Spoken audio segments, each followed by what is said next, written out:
let's jump into it.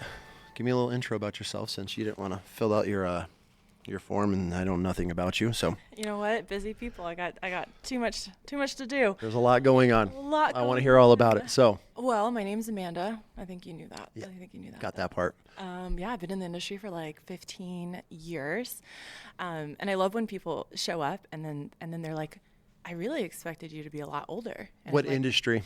Firearms training, tactical. I started off in the military when I was 17. I ran away really hard and fast.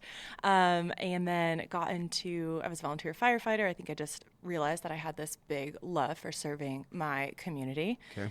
I grew up in like one of those really crappy, poor, violent-filled cities in a domestic violence home, and I originally wanted to go to law school. Realized that sounded like a terrible, boring life, so I went the other route to learn how to protect people. And I applied to the CIA when I was 22. I had a supervisor at the time. I was active duty. And, he'll probably hear this one day, but I don't care. He sucked. And he made my life hell.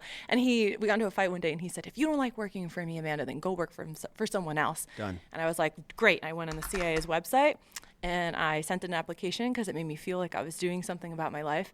And those sons of bitch hired me. They actually hired me. So I started when I was 23. Oh, all right. I don't even know. Okay. I know. We're here. We're just going to start peeling layers away with this one.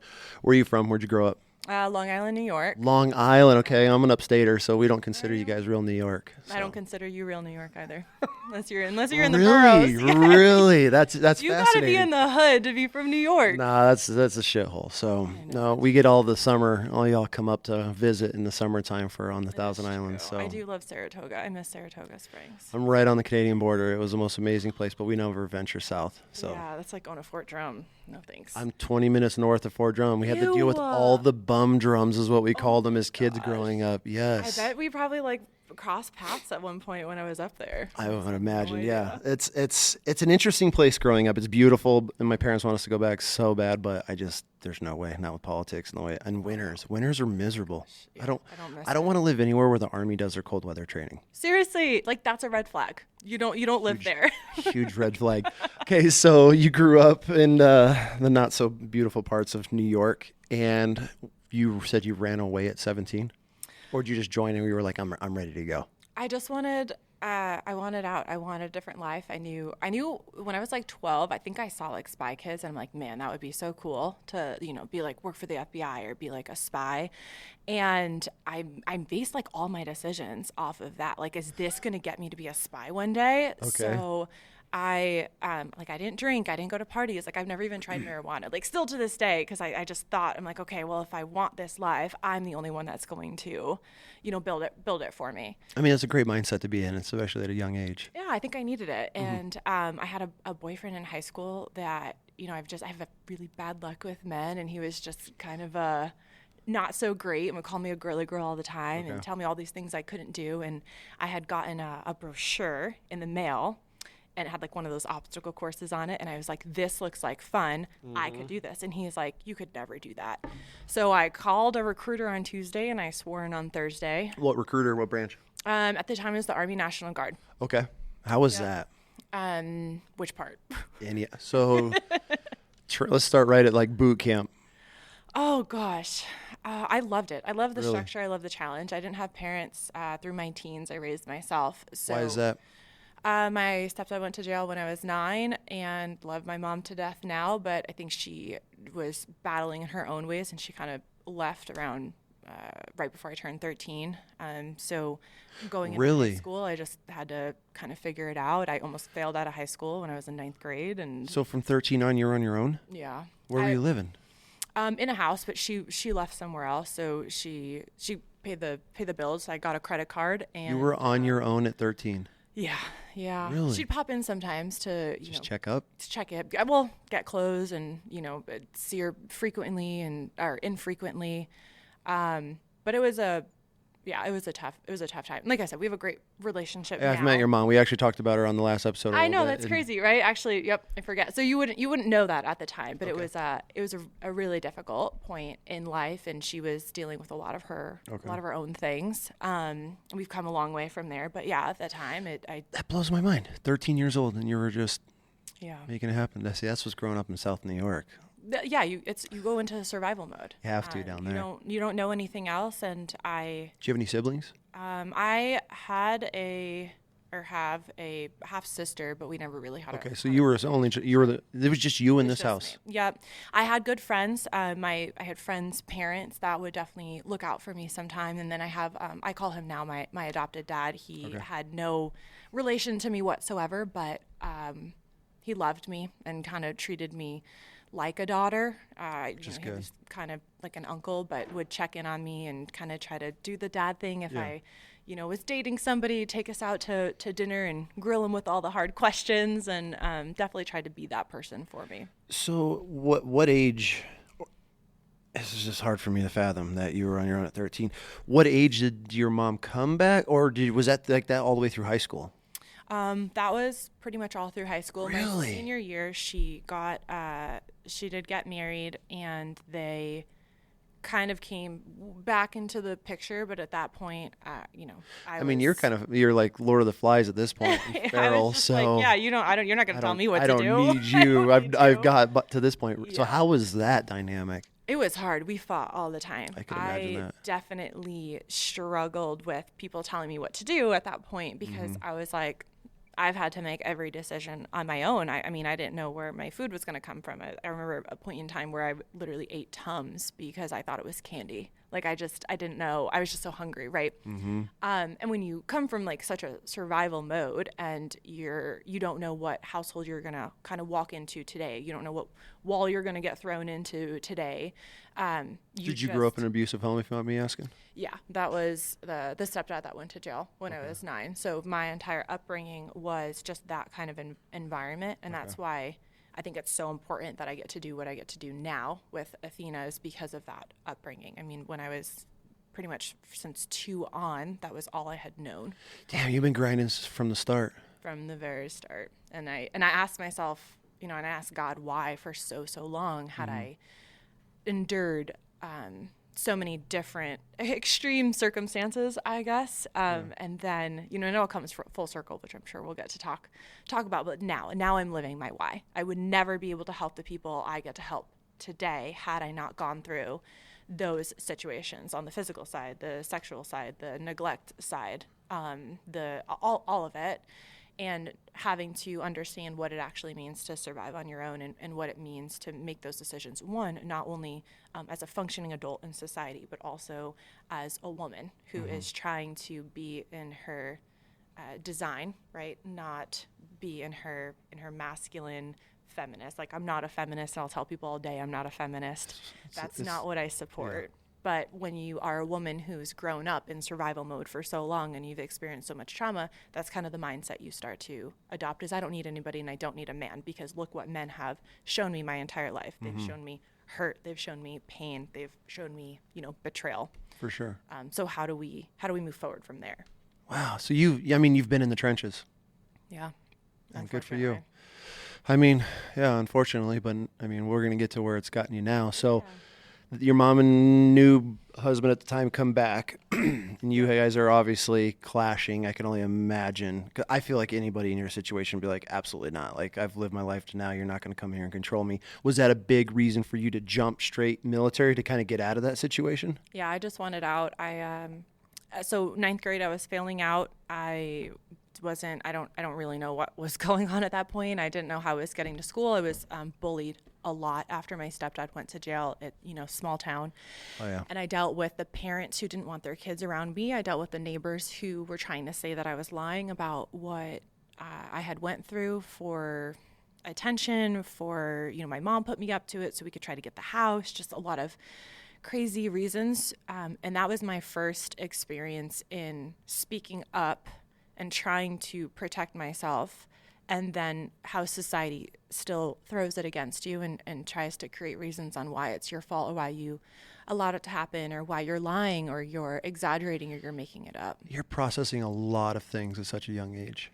And I didn't even know what half those things meant. I remember things that I had experienced, at 5 years old. I was 13, 14, 15 years old, learning what certain things actually meant.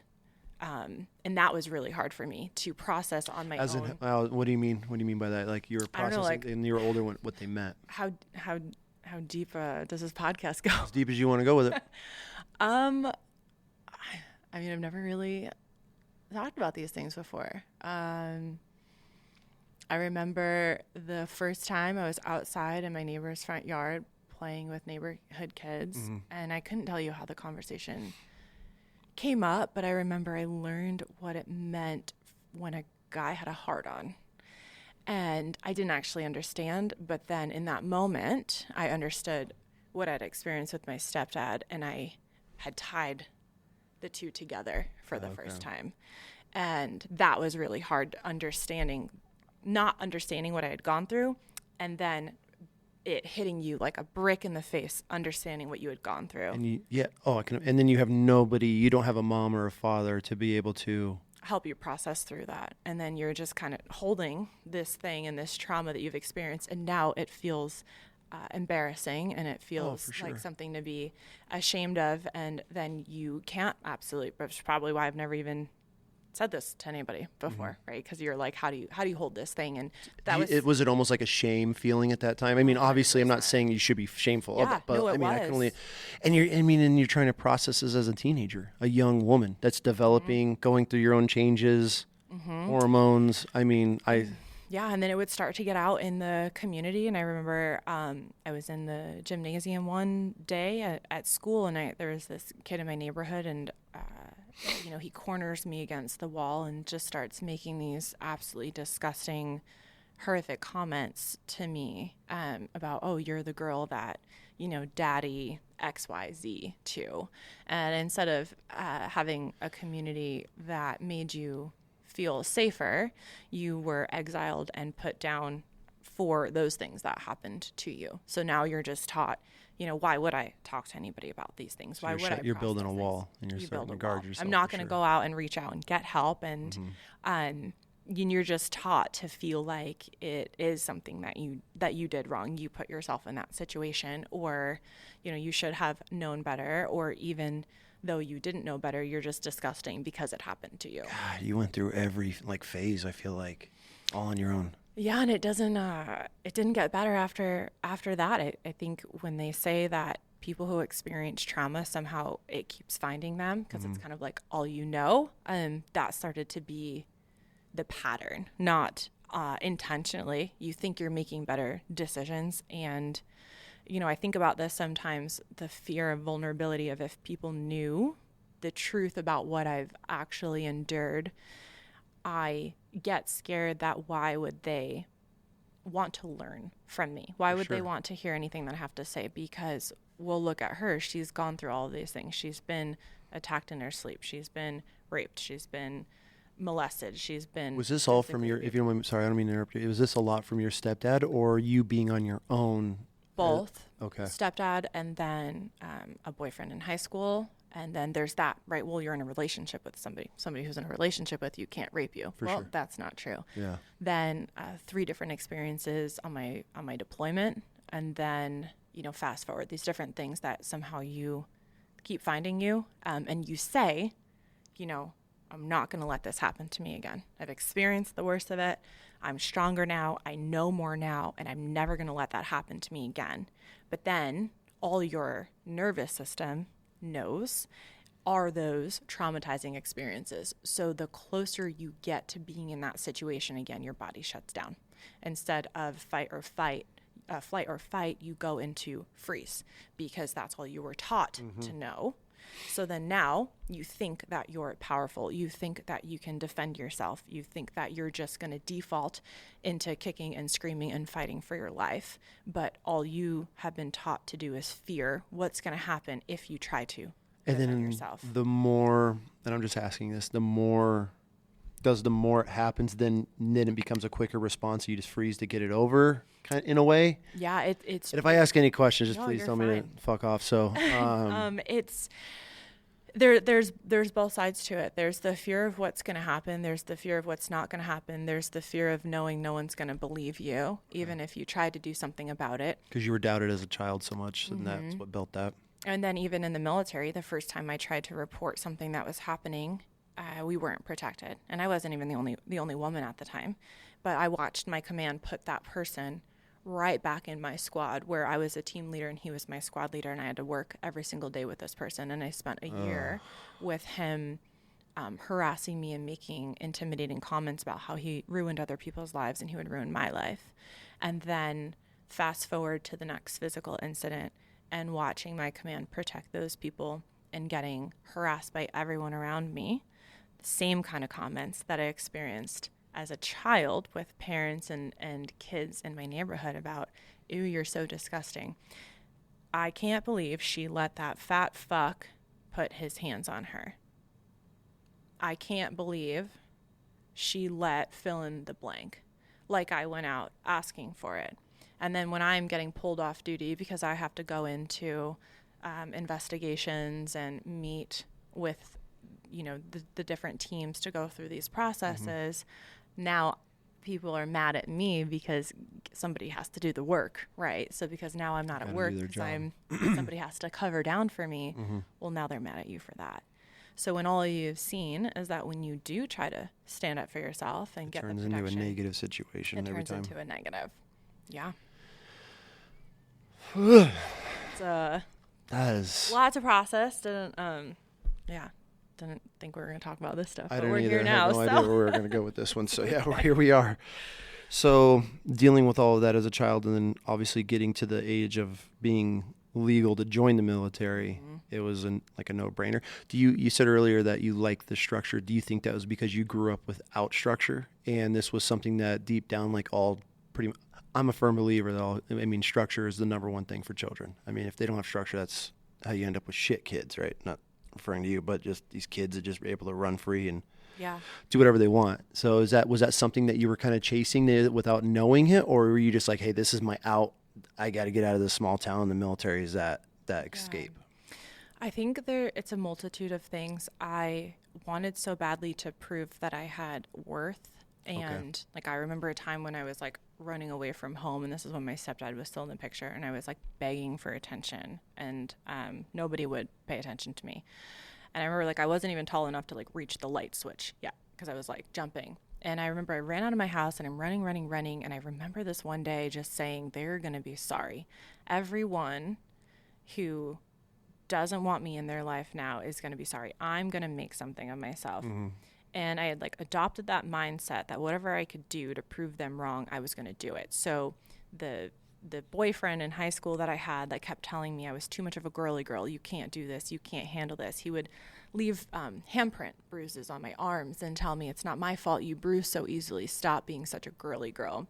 So I adopted this mentality of, well, no, I'm going to go out and I'm going to show them I'm not. And then when I got into the military, and my work ethic of in high school. So I said I was failing out by 9th grade. By my junior year, I had straight A's. By senior year, I won homecoming queen. I was a triathlete. What changed? I had a teacher that showed me that I was actually smart and I was capable. Took one teacher. God, imagine that. Yep, I remember her to this day. I love her. She changed everything for me and showed me that if you put in the work, you can change the outcome. So I realized that I had a very high work ethic and that I was actually pretty high functioning. And I took that and when I got into the military, I realized if I showed up, if I did what I was told, and I worked hard, and I didn't quit, and I did the things that nobody else wanted to do, that I was going to be successful. And I was wildly good at what I did. And I got addicted to that feeling. I got addicted to the performance because that was something I control. I could control. When you grow up in a life, in a household where you have no control, you have no idea what you're walking into every day. You have no idea where your food's coming from. You don't know what kind of atmosphere you're going to wake up into. That it kills you in a different kind of way. But when you get into the military, yes, there's structure. Show up, do this, be here. They tell you everything that you need to do and where you need to be and how to do it, but everything outside of that is in your control. When you show up on time, that's your decision. How you put yourself together, if your uniform is proper, from the minor details to how you execute your jobs and duties, that is all within your control. And I got addicted to that I got really, really good at that. Did you get a lot of hate for that? Absolutely, especially being a young woman and excelling. I was the youngest promoted sergeant in New York State. I got my E5 at 20. What was your MOS? Military police. Okay, I was gonna guess that. They promoted me to corporal when I was 19 on deployment. Where'd you deploy to? We were in Guantanamo Bay. How was that? What year was this? 2011. We did the 9/11 tribunals. We Okay, did a lot. can we get in the Yeah. Can we touch on this? What was that like dealing with? So you're, God, so you grow up by yourself. Mm-hmm. Not the best situation. You join the military as an MP and you get shipped straight to Guantanamo. Yeah. Where they hate women. Yeah. So much. Everybody. Yeah. And then you're dealing with the shittiest of shitty people, terrorists and everybody that hates, Americans probably already, and women on top of that even more. So you're public enemy number one. And then your unit that you're with, you also don't have any support from. Let's dig into this one. There's a whole lot. So I'll tell you what happens like my first 72 hours on the ground. Oh my God, yes, please.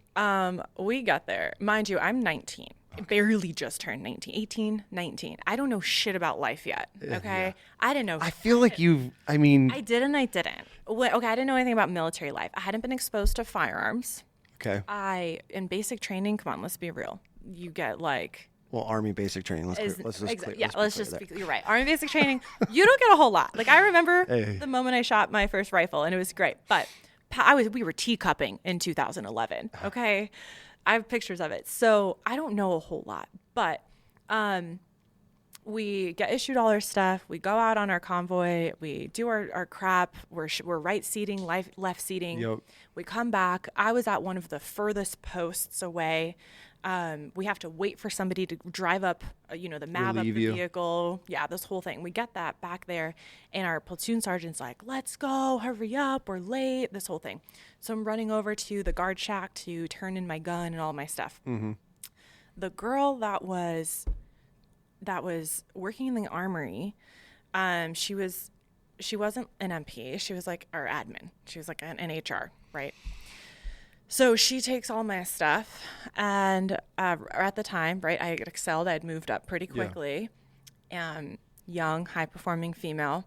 This other female doesn't like that. I don't know what happens. I turn in all my stuff. I give her my things. Nobody teaches us the procedures on how we're supposed to turn in our gear here. But next thing I know... This is all in this first 72 hours? It's all in the first 72 hours. Okay. Next thing I know... I'm getting called in and I'm getting reported for pointing a loaded gun at her. Like I drew my gun and I pointed it at her. And I literally couldn't wrap my head around this because I was like, I did what? Like, no, I went with my partner and we turned in all of our stuff and then I left. Nobody talks to me about this incident.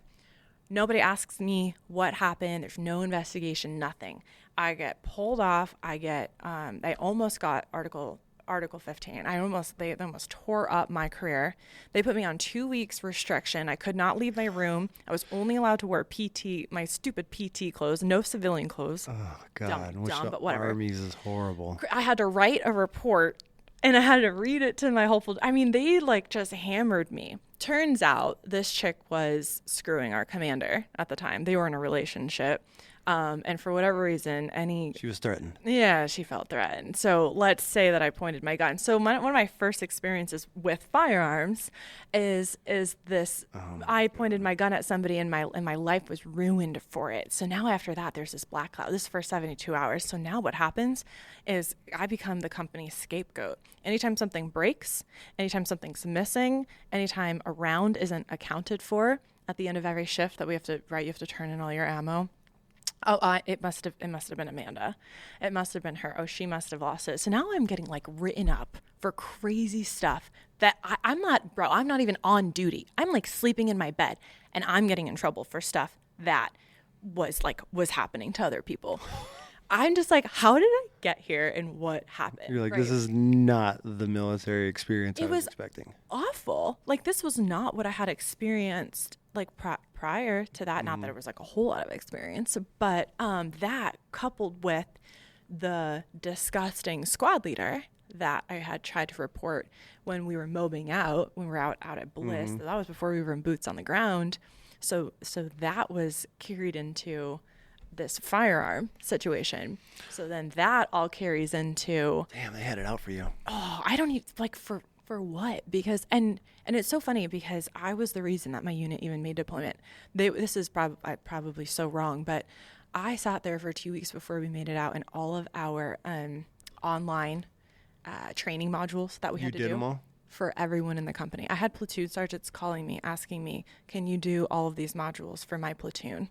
I did them for platoon sergeants. I did them for lieutenants. I did everyone's online training for my unit because we were so behind. We weren't going to make our cutoff date. Oh my God. I sat there in our computer lab, boots on ground, walking through, training everybody on how to get through all of the dumb training we had to do. And that was what I got in return. It was nuts. And then fast forward to when the physical assault actually happened. When that was while you were over in Guantanamo or before you left? That was while I was in Guantanamo. How was what? That was a guy. That was just a sergeant. Some random. He was part of your unit. Part of my unit. Somebody that I thought I could trust. How did that happen? While everybody else was exiling me, there were those ones and twos that were like, "Man, I'm really sorry. Like, this sucks. You're a good girl." And he was a lot older, kind of like everyone called him Grandpa, and I developed that trusting relationship with him. Do you think it was a form of grooming now that you look back at it? 1,000% predator prey all day. Yeah. When you know that someone is weak and they're vulnerable, and it wasn't the first time, but I didn't know enough. I didn't understand that I was in the grooming process and that people will take advantage of that when everybody shuts you out and everybody makes you feel unwanted and less than and not worthy of. Then there's those people that see that as an opportunity and they say, okay, that's my one. She's the one. And he 1,000% took advantage of that. And I just didn't know any better. And at the time, I did blame myself because I thought I should have known better. I should have seen it coming. But I was 19. Like, you just... And I was so afraid of being jaded because of what I had gone through. I didn't want to keep carrying that and thinking, okay, everyone is bad. I had held on for so long to believe that there were good people in the world. And I wanted so badly to be loved because I hadn't been loved, that anybody who showed me a little bit of love and a little bit of care, I like latched onto. For sure. And I was like, oh my gosh, okay, maybe this person does care about me. But then each time it just showed to be the opposite. It was just predator and prey every time. Damn. And then there was... So the incident happens, and you don't have to get into detail or anything on that, but he reported that, and that's where nothing happened? He got put on admin 9 to 5, Monday through Friday. For how long? The rest of the deployment. How long were you guys there? We were there for 14 months. Oh, God. And then, so he hated you. Nothing really happened, I guess. I mean, we tried not to see each other, and that wasn't even the only incident. And the person, it was nuts. The person that I reported it to was somebody else who had done something, and I was just, I hate it. When I look back on it, I swear I look at myself and be like, how were you so dumb, right? But then I want to have grace for myself that it wasn't about being dumb, right? Because that's not the reality of it. It's you're broken down. It is a grooming process. It's like how women get, brought into sex trafficking. They are groomed and groomed and groomed and groomed. And when you were groomed your entire life from the year from 2 years old, you don't know anything else. So this other person, and I've since forgiven them for what had happened. I wake up in the middle of the night to something. That person wanted a lot of control over me and what was happening. So it was that trauma bond where The person that's same thing with my stepdad. This person's so awful to you, but they are all you know because everybody else is also awful. But this person is awful and then loves you and then is awful and then loves you. And they're so sorry that they did what they did to you because they did it because they love you so much. I just care about you so much. Yeah. I just, I don't want anybody else to have you. I don't want anybody else to hurt you. So it is this grooming cycle. So then when somebody else does something awful to you, this person that you're their awful gets really angry about it. And then they're your protector, even though they're not actually any better, right? Sure. So that's our domestic violence, cycle too. This person that you're married to or you're in this household with is so awful to you, but they love you so much and they're providing for you and they're taking care of you and they have a roof over your head. So these play off of each other and then it goes nowhere. I feel the military is almost a breeding ground. So I was fortunate enough in my earlier days, we had no women in our MOS. We were completely... That's the way it should be. I want to get into this real quick. Yeah. I am, and I don't even care if I catch flack for this, I have a huge problem with women, not so much in the military, but co-ed units. So in my early days, when we were in the early, especially deployment days, early Iraq days, it was just us. It was all dudes. I mean, because we were a combat MOS. And so we didn't have to deal with any of it.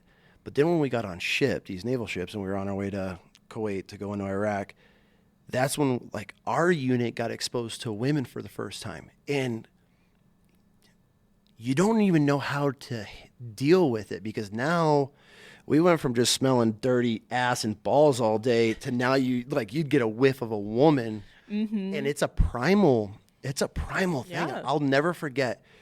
We just finished a mission in Iraq, and we rolled in this little town that we took over. It was Hit, Iraq. We were operating at the train station, and the main base was in this town, and we had to go get supplies from it.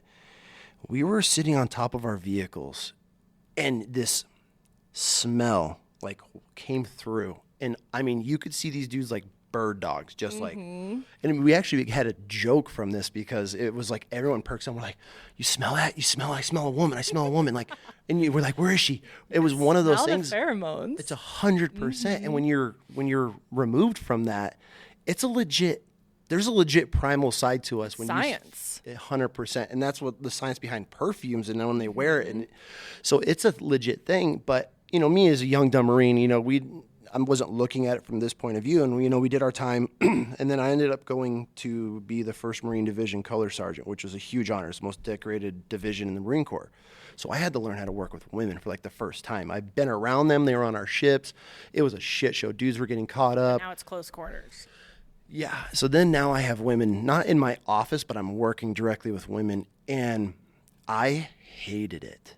Absolutely hated it. I saw how women were treated differently in those units versus, let's say, a young troop male Marine. His life is fucking hell. You say, yeah, you don't run, you're not addressing us immediately, you're getting hazed. Then I was seeing the same sergeant that just hazed this lance corporal, and then some female Marine would walk in and be like, "Hey, Sergeant," and just bullshit them, and they'd sit there and their whole demeanor would change. So you had I was fortunate enough for where we were in a secured vault. So it was and I was able to pretty much recruit the guys that worked for me, which were all grunts coming back from deployments. I would just pick and choose these guys, and we would work, and we would all what the fuck? These admin Marines, these sergeants, staff sergeants, they would treat, there was a big difference in how they were treating, and it was a very flirty way of how they were addressing these young female military or female Marines versus their young junior Marines. It was night and day. Yeah. And that never sat with me. I always was like, man, this is not the right thing. And then throughout my time in the military, working with more women when I was up there and traveling for the 1st Marine Division, all the drama we would have to deal with, because during that position I was in charge of the colors of the flag, the big flags every night, had to go up and down, all this stuff. So I would have to go to these, we call them POG units, comm units and things like that.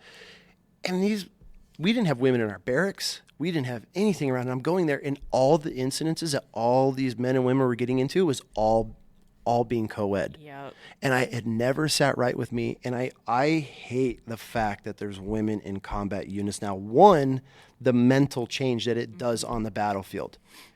I feel as like just in the good old boy network. Pride and Prejudice stuff. It's hard when you're just men. Everybody's got you got your shit, right? Yeah. Take care of your whatever the situation is. But then when you throw a woman on a battlefield, I feel that most men now are shifting their attention to keeping women safe. It's your just, natural born instincts. And it's the masculine and feminine. And I don't think that women have a place on the battlefield, and I'll catch shit for it. And I don't care. No, I agree. I'm a woman, and I'll tell you that. When I was deployed, with my kid on, I was pushing 300 pounds, and half the dudes in my platoon couldn't get me out of a vehicle if they had to, or drag me for very long. And so it's things like that and then it throws a whole other dynamic into everything. And it's, you can't have, you can say what you want. The camaraderie's never the same. Never the same. You're never able to have the guy talk. You're never able to be open and free and just bullshit. I mean, and just be men when you throw that atmosphere in there. Yeah. I think the military messes up horribly by trying to bring this equality onto the battlefield or into the military, because women can do what men can do and men can do it. And the craziest part for me now in this stage of my life, like, I look at my daughters, and you're not going to ever be able to do everything that I did physically. But as a woman, women are the most incredible thing on this planet. They're what give birth and bring life to everything. They have their own world and their own incredible thing that they bring as a woman, and being emotional and caring and nurturing. Like, we have this, we could come together and do things all the time. That's not an issue. But the fact of when they try to force this, they're putting women in male barracks and expecting there to not be an issue. Yeah. We're blacked out drunk from Friday to Sunday afternoon, and we have nothing to worry about. Then when I go up to the division, now these Marines are getting in trouble because they're going in rooms when they're not supposed to be, going in after hours. It was a really touchy subject. I was really close with I had 2 really good female Marine friends. And I would hear their stories, but at the same time, they would tell me, like, this female Marine slept with 5 dudes. All the pictures got shared. Everybody started talking about it. And the first thing she would do was claim rape. And then she was trying to bring all these guys down. And so I feel that adds that's a whole other dynamic, because then when it's really happening, you have, I'm not saying all these women, because you can't judge anybody. Need the help and they're not getting it because they're integrating these environments, and now it's almost diluting the water. And I could be completely wrong, and I could be talking out my ass. I'm not speaking for women at all in the military. This is from what I saw, and you would see these women, and they had their stigma or their reputation. And then all of a sudden it gets out, or she gets caught with some staff NCO, and then all of a sudden is now, I don't want to say ruining careers, but it was ruining careers because she was making poor life decisions. But then when the next woman came along and something legitimately happened to her, I feel like it was never taken as serious or dealt with, taken all the way up the ranks that it should be, because there was a time where, I think there was like 6 or 7 women in those barracks that all were claiming rape, and they were all partying. It was the easy way out, because now it's not on them, and I don't care. Those women ruined it for other women, 1,000%. 100%. One, they made it hard for women to be protected where they needed to be, but then they also made it hard for women to be successful and do well at what they were doing. If you were a high performer, if you were getting promoted, why'd you get promoted, man? That's the first question. Who were you sleeping with? Yeah. I learned very quickly on that first deployment, because I watched it happen. I watched my commander get removed from duty and sent back to Texas to face the consequences of sleeping and being in a relationship with an E4. I watched another girl get sent home because she got pregnant on deployment. I watched these different things happen, and I quickly knew and determined that I was never going to let those things define my career. Yeah. I would never be in a relationship. It's so hard. You guys are in like a battle. It's a battle either, as a woman. You're either a slut or a bitch. You're either standoffish to everybody, and which you almost have to be. It's hard to draw that line, because especially with men, just saying hi to a man can be taken the wrong in way. 100 different ways. If you're just a nice, kind, sweet, nurturing, if you just are the woman that God designed you to be, then you must be trying to put out, or she's probably sleeping with everybody. There is no healthy dynamic between men and women within this field. Not only the relationships, but let's talk about this right where we were going before, the science of your bodies. Your natural instincts are to be a protector. You're an alpha man. You are the protector. That is just how you how you live, right? It's all wired. It's how you're wired. Thank you. It's all you know. Now put women on the battlefield, on the front lines in combat with men. Do you think that you're focused on yourself, your brother, or her? Her. You're going to be way more inclined to make riskier decisions and put yourself out there and in more dangerous situations to try to keep her safe, not thinking the same way because it's how you're wired, versus just doing your damn job. Just doing what you need to do and doing it the way that you were trained to do. But now you have a woman and you watch her get shot and go down, everything changes. Everything. Now you're dealing with a woman. I mean, we, not us, but in our battalion, they got hit. We were living out of house. Anyways, they were running an entrance control point, and they had a suicide bomber walk in and take out 2 female Marines. And, I mean, you can see the whole dynamic change immediately. It's entirely different. Inside of everything. Which is sad to say, because it's not like they're any more or less important than your brothers. But everybody has a role, and a different role. And, and it's just one of those things that I will die on that hill that women do not belong on a battlefield. And I know there's going to be... let men do things that men are good at. We, like you said, we bring a unique skill set to society. 100%. That is what we were made to do. That is what we were designed to do. That's why there is the masculine, and that's why there is the feminine, and that's why they go really well together. Masculine don't go well together in those types of relationships, right? So when you introduce that and you switch up the dynamic, and now you have women trying to be men, and now they're taking that away, and now what we are creating is beta men in society. Because now men are scared to stand up and be men, because God forbid you're a strong alpha masculine man. You're toxic. You're toxic masculinity, because you're a leader, because you're a protector, because you're a provider, because you're doing all of the things that you were designed to do. And then you have women trying to step up and do a man's job, and now who's doing? Men can't give birth. I'm sorry, but you are highly incapable. You will never be able to do the things that women do. That's why this whole agenda now, it just blows my mind, and I don't want to get too off topic with it, but it's just like, God, women are such an incredible, fascinating creature. And I mean that in the most,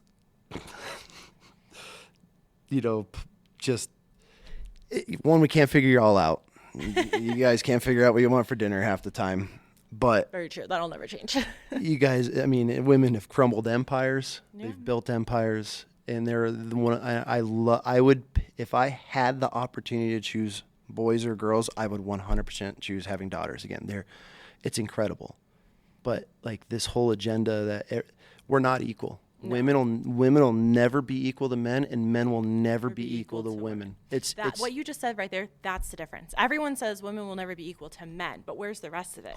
Men will also never be equal to women, because we are designed differently. 100%. We have different purposes. Stop trying to be equal. It's not 100%. about equal. You are both 100% in your own realms, in your roles, in your contributions. The nurturing side of things alone, like when I have sick kids. I don't do sick kids. I don't There's have somebody for that. But my wife, that's the nurturing. That's her role, and she's okay with that, But when it comes to taking my kids out and showing them things and showing them just basic skills and life skills, I have all the time in the world and all the patience in the world for it. When it comes to some sick kid, I don't want to fuck with it. It's just how I'm. And I know there's dads that are like, I have no problem. Cool, that's everybody's. But like for how I'm wired, I don't have. And obviously, if I was some single dad, you just have to grind and deal with it. I 100% understand. That's a whole different boat. But like knowing where my wife's role is taking care of that sick child or providing and having to nurture and love and. That's why you make such a good team. Yes. That's why you're a partnership. Yes. It's a cohesive, healthy unit. Yeah. And that's what we're trying to build. I mean, I'll be the first one to say it. I did not always have this mentality. I was living an unhealthy, I don't need a man. I can do it all myself. Watch me grind. Put me out there on the front line. I can do everything that you can do. And I promise you I will show up and I will do it. But it wasn't a healthy mentality. It was 100% coming from unhealthy places. And every time I've ever seen that female, it'll last for, it can last a few years, but it's not sustainable. Not sustainable, exactly. It's not sustainable because they're trying to be something they're truly not. And if it's because they've been put in shitty situations, if it was how it was raised, I mean, it's all up to that person, but it's, you always see it. And I think it's a whole other side of the dynamic when you get a woman that comes into a law enforcement unit, military unit, and I'm G.I. Jane, I could do everything. Every guy, and I don't give a fuck who they are. Every dude's like, God damn, here we go again. Like, but she's the first to complain, the first to report somebody, the first to have any issues. And it's like, well, you said you want to be equal. You wanted to come into this unit. You can't handle it. But now you can't handle it. You can't handle the banter. You can't handle the hazing and the bullshit that all these other dudes are going through every day. And then it's never equal. I mean, I talked about on one of the other podcasts, we had a bunch of female Marines come out to our vehicle control point that we were running outside of the city, that we literally controlled everything that came in and out of the city. And they wanted to come and join in. We told them they had to burn their own shit. And after they burned their shit one time, they all packed up and left. And I was like, well, what happened to fucking equality here? Y'all want to be us, but you don't want to burn your shit. Yeah, until you have to show up. It sounds great until you have to show up and you have to do the work. And do the work. Put it in. And so it's just like, I just don't know where, I mean, I know we know where it went wrong. We can see with politics and our political environment right now, but it's just like, there's nothing wrong with being a strong, powerful, independent, amazing woman. There's nothing wrong with that. I mean, and this isn't against going and I tell my daughters every day, you're never going to fucking work for somebody. You're going to own your own business. You're going to be the CEO of a Fortune 500 company. Like, there you go. So this isn't that aspect. It's not saying you're only supposed to stay home and be a homemaker. Hell no. Only raise kids. No. Like, and that's what I try so hard to make clear about, like, what I'm doing now. Yeah. And I can be with Athena. I can be in a world where I'm equipping women on a daily basis to defend and protect themselves. I'm giving them the skill sets to protect themselves, not only physically through lethal measures, but mentally, emotionally, spiritually against daily and societal threats. And but it still means go home to your husband and allow him to be your protector too. The point is, women cannot be with a man 100% of the time. When you have a man, lean into him. Let him be your leader. Let him be your protector. Yes. And you know what? If you guys are ever in a situation, I want you to be able to work together as a team and a partnership, and you have your role and he has his role. And then when you are on your own and he has left the house, or he's traveling, or he's out having guys' night, or whatever it is that he's doing, or you're running around with the kids, you're running errands, you're at home for by yourself for the weekend, whatever the case is, you know that you can hold down the fort. You know that you can hold your own. You can keep your baby safe. You can step up to the plate if you have to.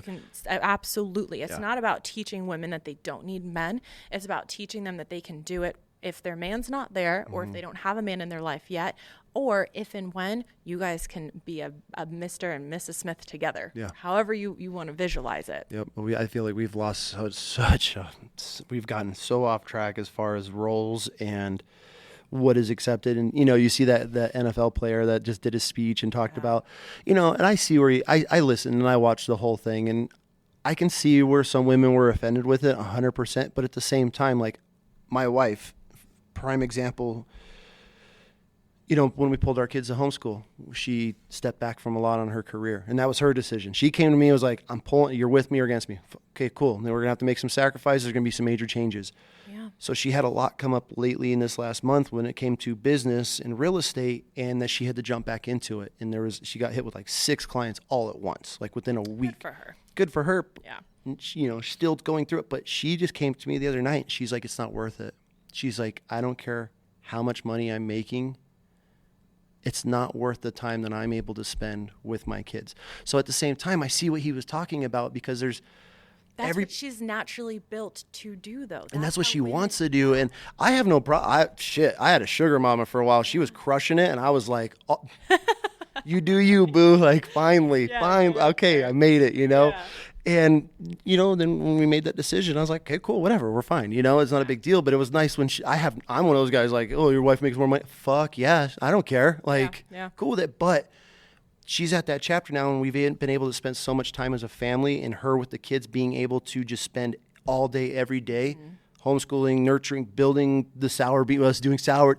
And now that she had all this work, she was like, it's not worth it. She's like, I am so glad that we made the decision. She goes, it literally reassured all of the doubt that she's had and walking away from a great career and all that. She's like, I would give it up 100 times, knowing now, and she's obviously still practicing in the real estate business, but as far as procuring, being out, grinding, door knocking, open house, she's like, I'm done. She's like, it let me know. And so I see his point of view on, like, was it the right approach? Maybe, maybe not, but I understand it, because there are women out there like that are amazing stay-at-home moms, and they're doing everything for their kids, and they're putting out an incredible child that's going to be a young adult and not be a parasite to society, and they're going to go contribute. There's also a lot of stay-at-home moms that don't. So, and there's a lot of women that are built for the work field, and they want to go and have their own career and own their own business, work themselves up the ranks the right way, and to run a fucking company one day. There's nothing wrong with any of it. And that's the best part about this country. You're able to do whatever you want to do. You get to choose. You get to choose how you want to live your life. You get to choose the dynamic that you want. And I think I saw like Jason Kelsey caught a ton of flack, right, for some of his comments about this too. And like he had to come out and say, like, we're not saying be a homemaker, don't be a homemaker. We're not saying you should or shouldn't do anything. But in our household, we're a team and we're a partnership, and we both contribute equally. If our house is messy, it's not her fault, and it's not my fault, it's our fault. If my house is messy, it's not because, she's failing to do her job as a woman. It's because we both, haven't shown up. And if our kids don't get what they need, that's on me too as a man. It's not 100% on her. 100%. And it's about, and if that's what works for you in your home, then absolutely. I know couples that have split bank accounts. That to me is they've been married for like 15 years, and what's hers is hers, and it works for them. And it works. I know people who are married and they live in separate houses. They don't even live together. She owns her own house, he owns his, whatever. If it works for you, it works. Fine. Like, that's the best part. Are there some things that, do I believe in the nuclear family? Yes, to a degree. I do believe in women being in their feminine and men being 100%. In their masculine. And men, there's times where they have to move into their feminine, and women have to move into their masculine. Masculinity and femininity is not gender specific. Both sexes have both in them. It's just about which one are you living in and when. And women have it hard, because if you're following the path and you want to be more in your feminine and be in that nurturing, kind, loving, when dad leaves, who has to move into the masculine? She does. She's at home disciplining your kids right now. She's at home making all the decisions about your house. She's driving the ship. She's executing. She's thinking about budgeting. She's shopping, right? She's making a ton of decisions without you right now. But guess what has to shift the second you walk in the door? You expect her, but people expect all of a sudden now you have to turn it off. Okay, I'm here now. Now I'm making the decisions. I'm the one now driving the ship, and she has to lean into that, trust you enough to take over that role, switch back into her feminine, give dad over that power, the execution, the decision making. And now you have to be in this healthy flow and this power shift, but it's not even a power shift, because now you're still working together as a team. Now you just have different roles and responsibilities. And that's the best way it could have been said. And that's how our home is run. I mean, I'm on the road a lot. And then I always come home, all right, dad's home. Right. Dad's home. Here you go. Let's go back into it. You know how hard it is for a woman to turn that on and off? I can imagine. You know how hard it is for a woman to go out and be a business owner and make all the decisions and show up every day for a company or lead a team, and then go home and submit all of that over to your husband? There's always a leader, right? You can be a partnership. There's always a leader. Someone is, and I had heard this really good example when they say like the husband or the man is the head of the household. Absolutely, you're the head of the household, but the women are the neck. You're for supporting sure. the head. She's the one helping you see left and right and making you Yep. go where you need to go. She's your guiding force, and then you're the executor. You talk, you make decisions together, and then you go out and you be a man and you execute those decisions and you lead your family. And it's so hilarious you say that, because my wife, she's like, the best queens and the best empires weren't run by kings. They were run by queens, but behind closed doors that sat them down and pointed in the right direction and fed them the knowledge, what they needed to do. Yep. And so, and so that's kind of where we base ourselves on. Like, I make mistakes, she'll fucking snatch me up so fast. Like, and I have no problem with it.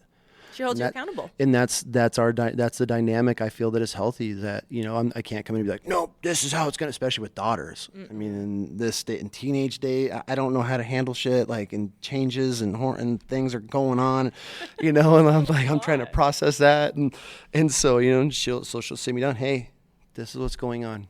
This is natural. This is how things are supposed to happen. This is a healthy teenage girl. This is, I'm like, okay. But that's the neck. Every household needs that, and when you come together with it, so it doesn't work when you have two heads. Nope.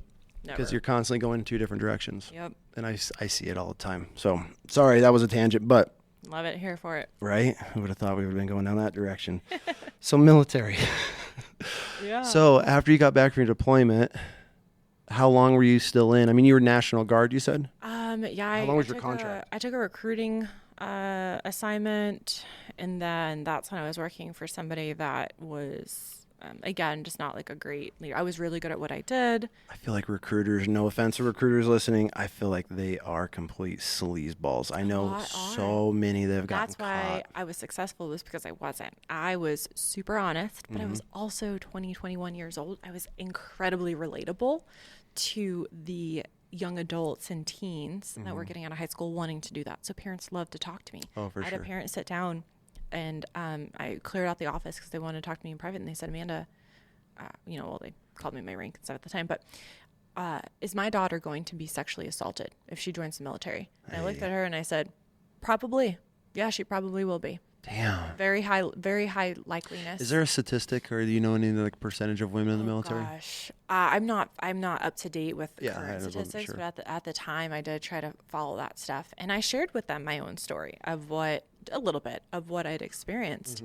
But part of that was I tell you this because I want you to know the truth, but this is also why it's so important to equip your daughter and educate her and sit down and have these conversations, because I also want you to know it is just as likely that she's going to get sexually assaulted when she goes to college. Oh, for sure. So you have to pick the Pick and lesser choose. of the evils, right? And it's about having these conversations. You will never be able to stop her from doing anything and protect her 100% from these things not happening.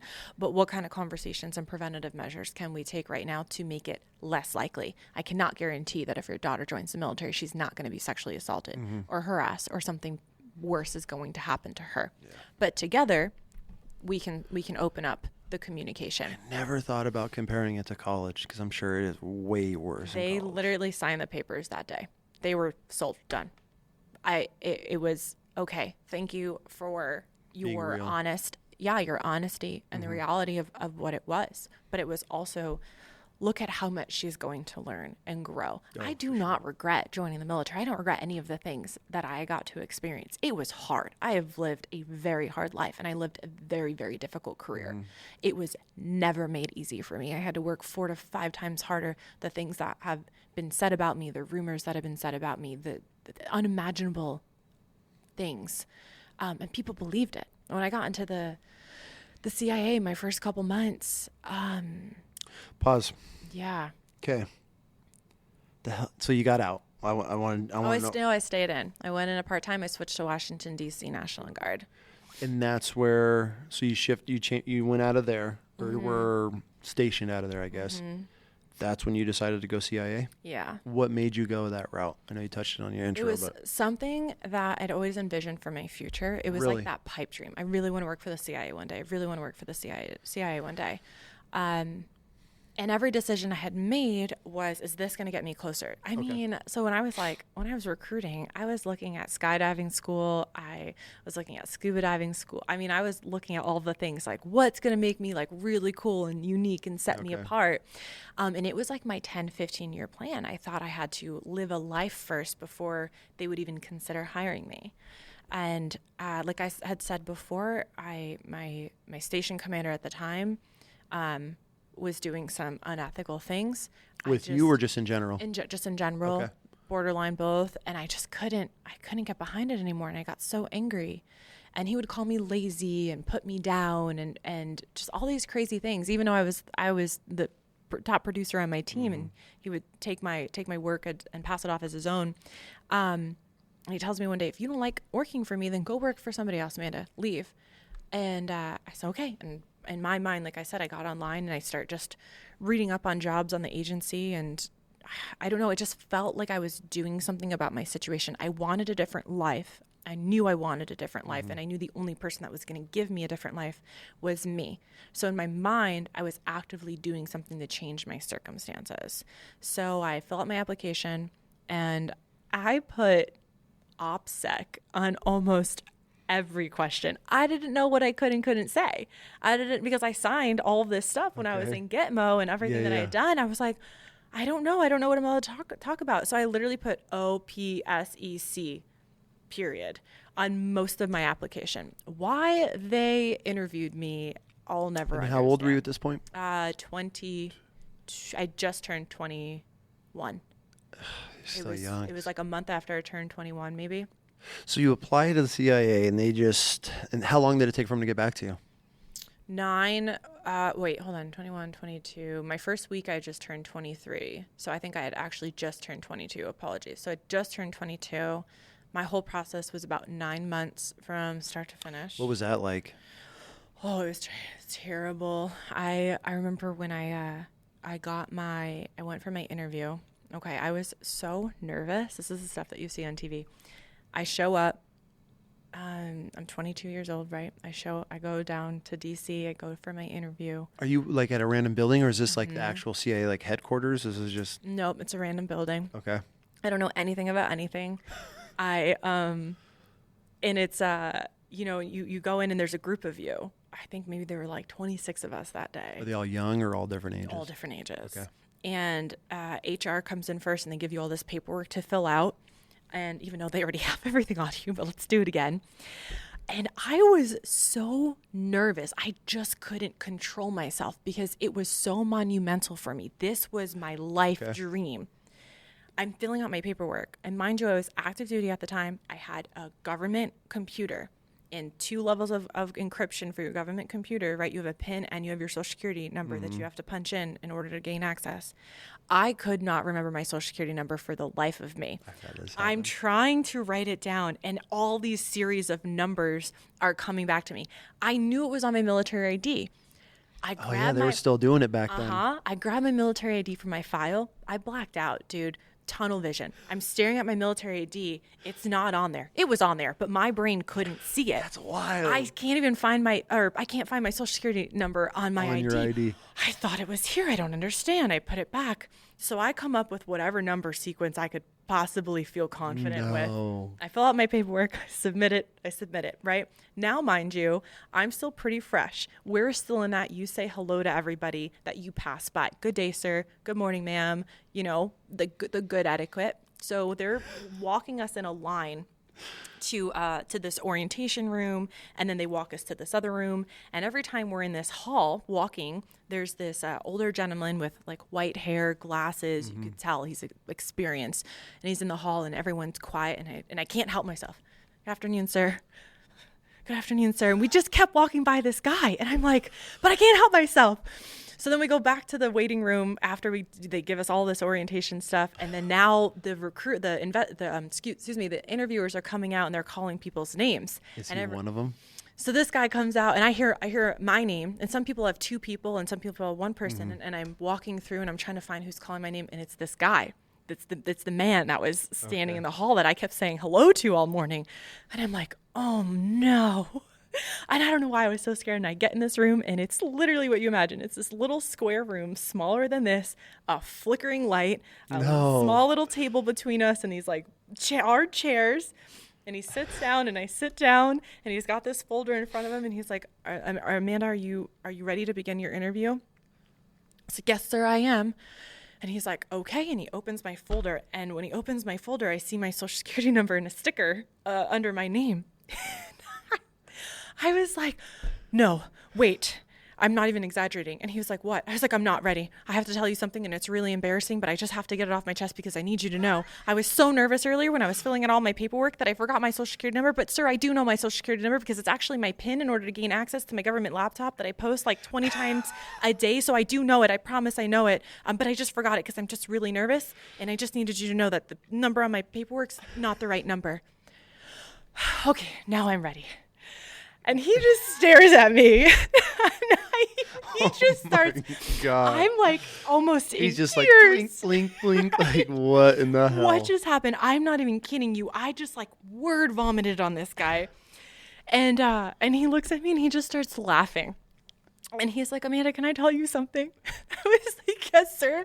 And he pulls out his agency badge, right? So you're like badge employees. And on the back of our badges, there's a number letter sequence that everybody gets. That's like your number. ID. That's your print. And he says, do you see this right here? And I said, yes, sir. And he's like, I could not tell you what it says. I don't know what number letter sequence this is. And he said, I've been carrying this badge for 33 years and I don't know what it says on the back of it. He said, that's why we have HR. They'll get your social security number right. There you go. At least he's a good sport about it. He was so good. And I just like, from that moment, I let it all exhale, and we go through this interview. What are they, just basic interview questions, or is it more like law enforcement? Like, have you ever done anything? No, that these interviews were more about like with how much I can like say and can't say. Some were very specific to skill sets, and some were personality based questions. Tell me about a time, what you imagine about a time for this, or can you give me an example of when you had to use this skill set to do this thing, that kind of stuff. Got it.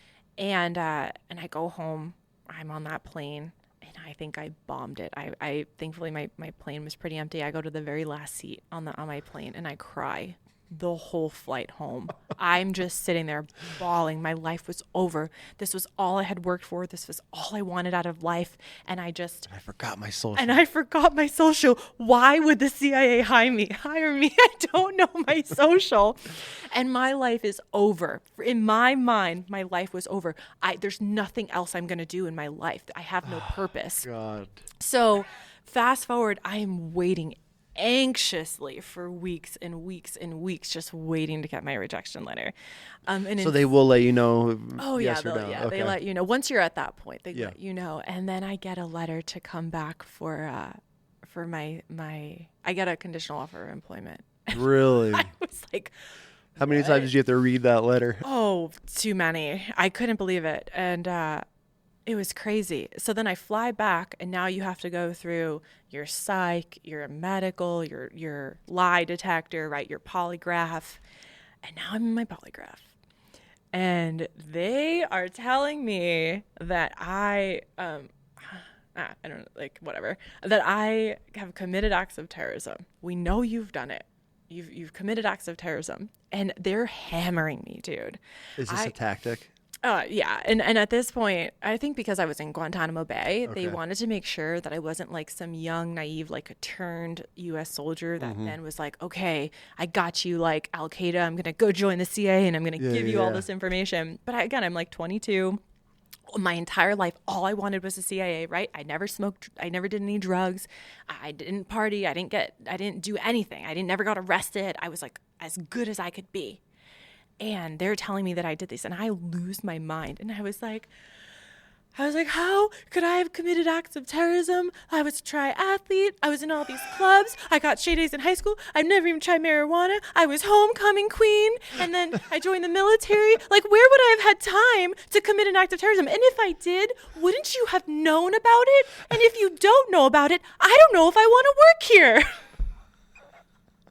This is your CIA interview. This is my polygraph. Oh my I was so And they still emotionally. hired I you. was just so emotionally dysregulated. This is why our CIA is all fucked up right now. No, but it was because I was like so pure and innocent that I was so broken, but so that I wasn't confused, broken, that they're like, how can we not hire her? Like, look how moldable she is. They're like, and perfect. It was so bad. This lady gets up and she walks out. She had to have gone to like her supervisor and been like, all right, guys, like, I think enough is enough. I think it's fine. We like, got what we need. We've broken her, and I'm in there, and she walks out, and I'm like, can't breathe, suffocating. She's out in the hall laughing, Oh, dying 100%. laughing. I would love to see my interview tape. So fast forward, and I get hired. And I end up running into later on my interviewer, the gentleman, I call him Jerry, who interviewed me, and he ends up being one of my mentors. Still to this day, Really? actually, we still talk. That's cool. And he had told me not too long, somewhere along the way, he said, Amanda, I've been doing this for all these years. He said, I've never had an interview as good as yours. He said, your interview was the best I've ever seen, and everyone after you, I have evaluated against your interview on whether or not I decide to hire them or not. And I'm over here like, all right, guys, that's tricked. Just forget your social security number. You're good. Cry. I'm gonna go cry. No, but it was my candidness. Yeah. It was, although I was so scared of losing this opportunity, I was so brutally honest with myself, even when it hurt, that in both of my interviews and my polygraph, I expelled so much truth to them and candidness to them I sat here and pretty much and wrote my ticket out of here by telling you I messed up. And that was what they had loved so much in me was makes sense. was this pureness that I had in me, that I cared more about doing the right thing than I had the selfishness of, Which is probably exactly what they're looking for. exactly. Yeah. And a lot of people give a lot of flack to the agency, and I get it. Our government's really, really gone a lot of different directions, but what I can say is the work that we do is so critical to why you and I get to sit here right now Like and what? even keeping So our. were you a field agent? I got. So how does the agency work? Yeah. Without getting, I know you guys are allowed to say certain. I'm still like in my cooling off period. So Yeah. there's a lot of things. We have jobs for everything. We have makeup artists. I mean, you want to be a makeup artist and you want like an impact, you can go be a makeup artist. Is that the ones that are like agency. making Biden's masks and Maybe. doing all that stuff? What does he not get the earlobe thing right? Yeah, right. And the noses. Yeah. But yeah, I mean, we have a whole like disguises team, because sometimes you need to alter your appearance so that way you can go in and collect information on things that are really critical. I mean, we have sleeper cells all over the country of businesses that look like businesses, but Mattress really, firm. yeah, right. Yeah. Have you seen the mattress Can you firm thing? can you confirm this, that the mattress firm is 100% like money laundering? I'm pretty sure it probably has something to do with the cartel, maybe somewhere in there. For Never, sure, trafficking. never Crazy? anybody at a mattress firm. There's not, right, but we have so many of them. Yeah. But yeah, things like that. I mean, there are active, like, people on a daily basis really trying to kill Americans day in and day out. Sure. And I understand some people don't totally like how we do it, but we operate in a way that we keep our country, and there's no other way to say it, we keep our country safe every day. There are almost attacks on our country every day, but because you don't see it and it's not in front of your face and it's not in the media, we want to pretend like it's not going on. The same way we want to pretend like sex trafficking isn't a thing, or child trafficking isn't a thing, or it's probably not going on in my neighborhood, right? When really down the street from you is ISIS, right? Like you're somebody, right? You don't, or is the cartel. We have them in Nampa. Like we know it. They know it. They know that we know. They don't care. They're here.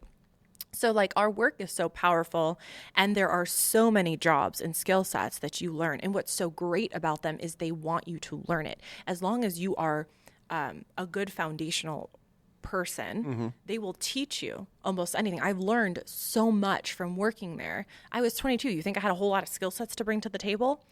But they saw my candidness. They saw my sacrifice. They saw my heart, my loyalty, my good nature, my determination, right? My ambition. They saw the core and my character of who I was as a person and said, we can teach you everything else that you need to know. Yeah. And that's one of the best things is they have a really good cycle program where they move people along, every 2 years almost, and put them into new positions to challenge them in their growth. And it doesn't matter if you don't know how to do it. If you've shown good track record of performance, then cool. You want to do this job? We'll teach you how to do this job. Yeah. They highly, highly support growth. Can you talk about a little bit what you were doing in there? I worked in investigations. So I started off in law enforcement, investigations. Yeah, finding. What does that mean? Crooked cops or just law enforcement investigations in general? Were you investigating the law enforcement? Oh, we investigated. No, I mean, we would investigate. We kept the employees clean and we kept the agency safe against people on the outside trying to attack. So, there's people that want to harm employees. I don't know if you're familiar, but like in 1993, there was that active shooter outside of headquarters gate. All the turning lanes, they only go left. So, those people sitting in those turning lanes are going to headquarters. Okay. There was a sleeper cell not too far outside headquarters. He was sitting collecting information on how he could essentially hurt government employees, CIA employees.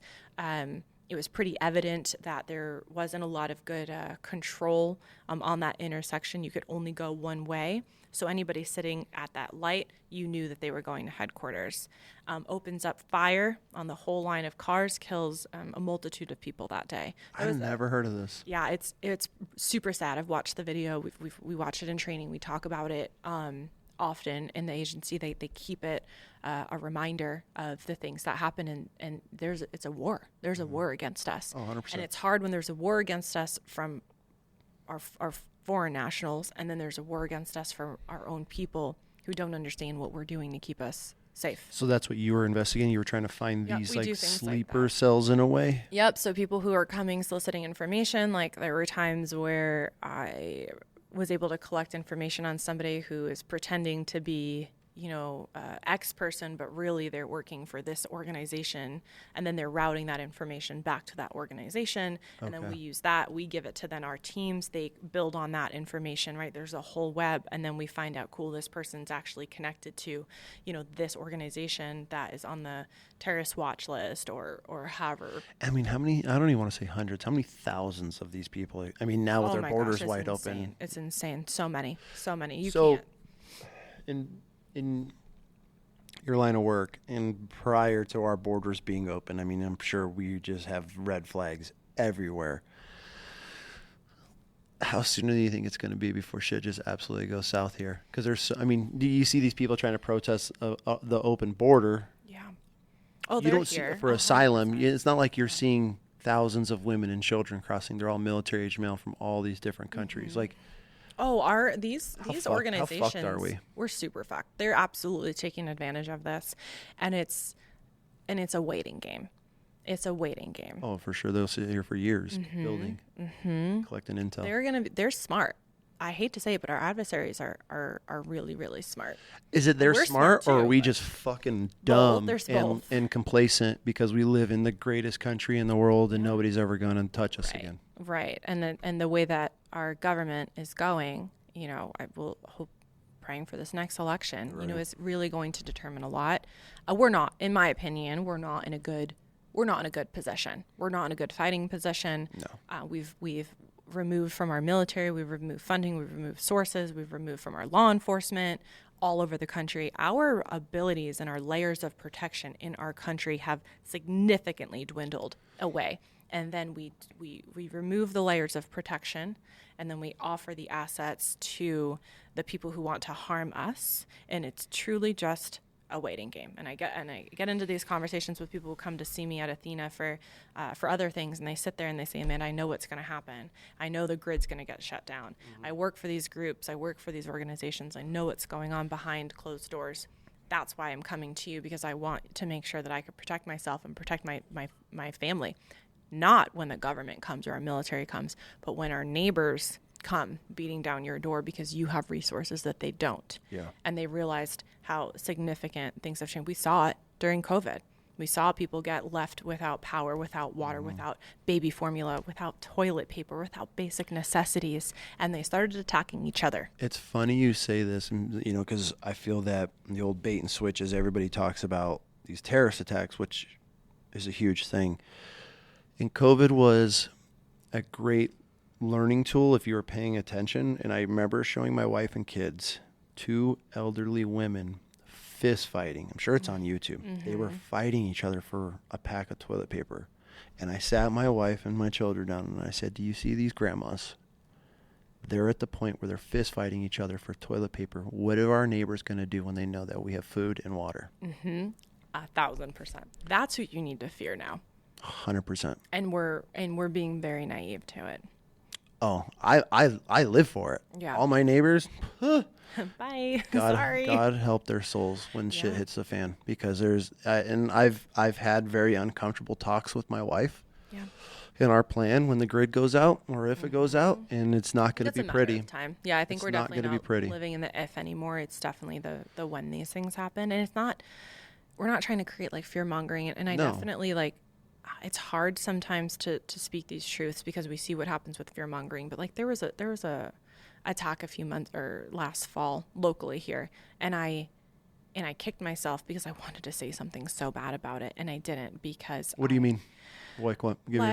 So there was an incident that happened at the Village, and I talk about this sometimes like within clients because it's really hard, and you never want to misspeak, right? But I'm meeting somebody for lunch, and he was prior law enforcement in banking now, and it's a beautiful 80-degree day. Everyone's out playing by the fountain. And I see this guy walking through, and he's in trench coat, khaki pants, like hiking boots, a ski mask covering his entire head, face, nose, mouth, neck. The only thing that was exposed was his eyes, and he's carrying a small little white gift bag with like rose gold foiled flower designs. And just everything out of sort, right? What are the first things that they teach us? If look for those anomalies. Make it make sense. It doesn't make sense. It's 80 degrees out. We're in. It's beautiful. It's hot, and you're covered head to toe. Okay, well, let me think about this. If it was a medical condition and it was the sun, you'd probably have sunglasses on. If it's a skin thing, your hands would be covered. If it was this, it'd probably be this. And I'm sitting here trying to justify why this is fine and why this is okay. And my meeting walks up, and we both, and I, as I go to say, did you see that guy? He goes, did you see that guy? And now I'm like, okay, so my senses Other people are registering it too. Yeah, thinking it too, right? He's law enforcement. Everybody else is they're just chilling. They're just going about their day. They don't even notice this guy. And I said, I think he's probing, because they nobody attacks randomly. Yeah. You always probe the house. You know the house that you're breaking into. You know the people that you're attacking. You know the woman that you're attacking, right? So I think he's probing the Village, and I tell him, and I say, this doesn't sit right with me. And I look around, and we're trying to find security, and we can't find security anywhere. We can't find anybody to report this to. And I'm like, so we talk about it, we sit down, and I'm just like, this doesn't feel right. I don't like this. And he agrees. So fast forward, I wanted to make a post about it. Hey, I think that something at the Village is going to happen here soon, and here's why I think it. And then I stopped myself, because I'm like, no, I'm just being paranoid. I remember, a day that I thought there was a bomb on my car, and I lost my shit. And it was just the beeping countdown at the crosswalk for like ADA. Okay.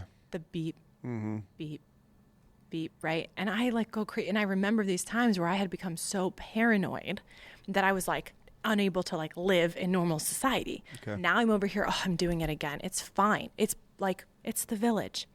But I call my friends, I call my close friends, and I let them know, hey, if you're going to go to the Village, carry or don't go for the next couple weeks. I just don't have a good feeling. Here's what I think. And 10 days later, a couple stores get robbed. A guy steals a security vehicle, flees. A woman gets killed in a car accident because of it. ISP chases this other guy to West. And it was this whole big thing. It was awful. A woman literally died this day, and nobody knows about it, and no one's talked about it. And it was a friend that, in law enforcement calls me, and she's like, oh my God, you were right. And I was like, right about what? And she was like, this just went down at the Village. And I was like, what? And I couldn't wrap my head around it. And I'm like, what if I had said something? What if I had tried to do more? Could this have been prevented? But what if I tried to do more and I was wrong? Well, now I'm just the crazy lady, right? Throwing out. I think that's what it comes down to, is Isn't that people won't say things because they're worried about what other people think or will say. 1,000%. Yep. And that's the society that we're now living in, for sure. And we're creating that. And I hate, and I've thought about it so much, and it's not my responsibility to carry, right? Like, it's not my burden to carry, but it is in the sense of it is up to us to keep our society safe. Like, we are all contributing factors to what happens around us.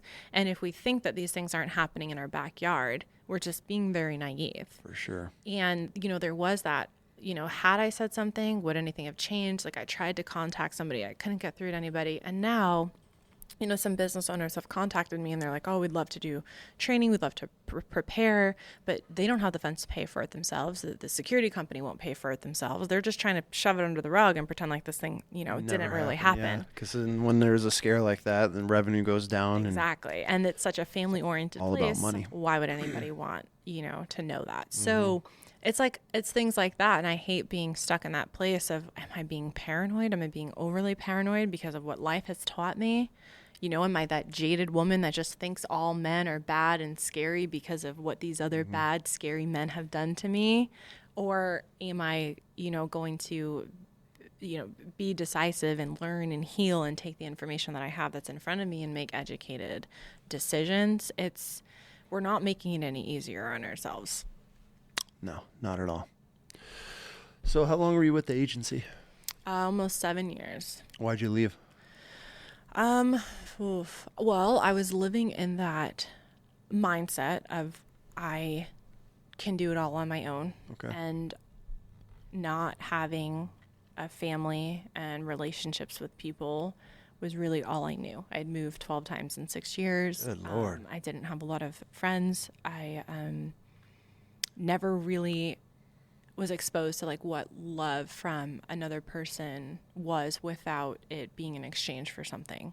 Got it. So I had convinced myself that I wasn't deserving of a family. I would never get to be a wife. I would never get to be a mother. The only thing I could offer society was my skill sets and my being really good at my career and my job.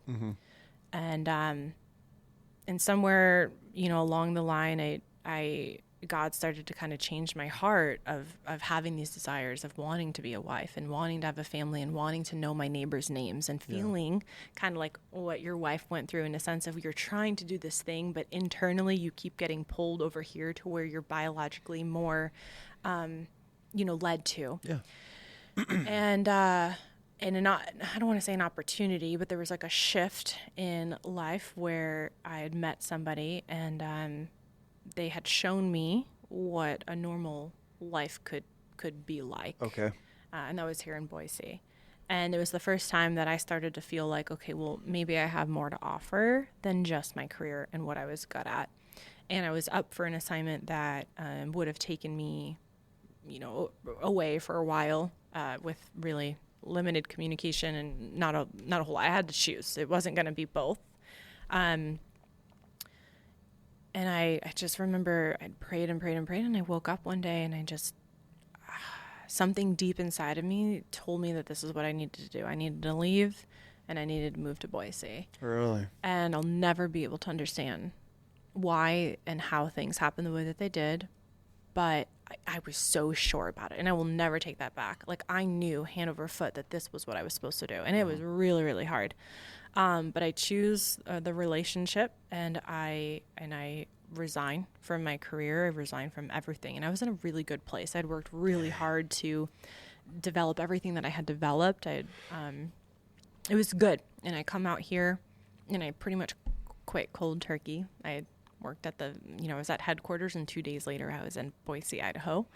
Didn't know, really anybody. I just had this relationship, and I think there was a level of running too. I will say I don't think I made the healthiest decisions at the time because of the things that I had experienced for so long. How was the agency? So I don't mean to interrupt. How was the agency that compared to the military as far as work environment? I mean, did you experience any of this? It was worse? When you have, so the military, Jesus. I'll probably catch a lot of shit for this. Fuck it. The military. Welcome to my world. Yeah, you have a lot of people who are doing these really important jobs, but most of them aren't that smart.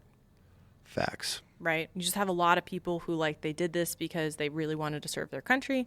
They did this because they couldn't do anything else. They did this because they barely 100%. graduated. I'm sorry, but that's just the truth. Let's just call it what it is. That's the military. It's the That's why military. I got out. Right. Yeah. But then you have the CIA, where you have really important jobs, but you have really, really smart people doing those really important jobs. You have high-functioning people, and you have a lot of alphas. But then there's the few that slip through. Probably shouldn't be there. So now you have this, whose dick is bigger contest on, like on steroids, like on a whole other level. Just because of the Because agency. it's the pride. I'm the tip of the spear. I'm the best there is. There's nobody better than me. But now you have everybody who thinks that they're the best and who may be the best, all competing to try to constantly be the best because we're the best organization in the entire world. And there's a lot of pride and a lot of ego. And then when you have that, and because now take that and take what you spoke about with the military of men doing those jobs and why they shouldn't be exposed to women, right? Now take that and magnify it. Do all of those same jobs and all of these really critical, important things, and now put it in an environment with women too, trying to do these things. So now I'm young and I learned from over here. I was not going to mess around with anybody. I was just going to keep my head down. I was going to do what I would needed to do. And there's always one. There's this guy that was interested in whatever he was interested in. No. I just want to do my job. Like, I'm not, interested in friends or any of these things. I'm just going to keep my head down. And it turned into this because he couldn't have me. Nobody could have me. So then the rumors start.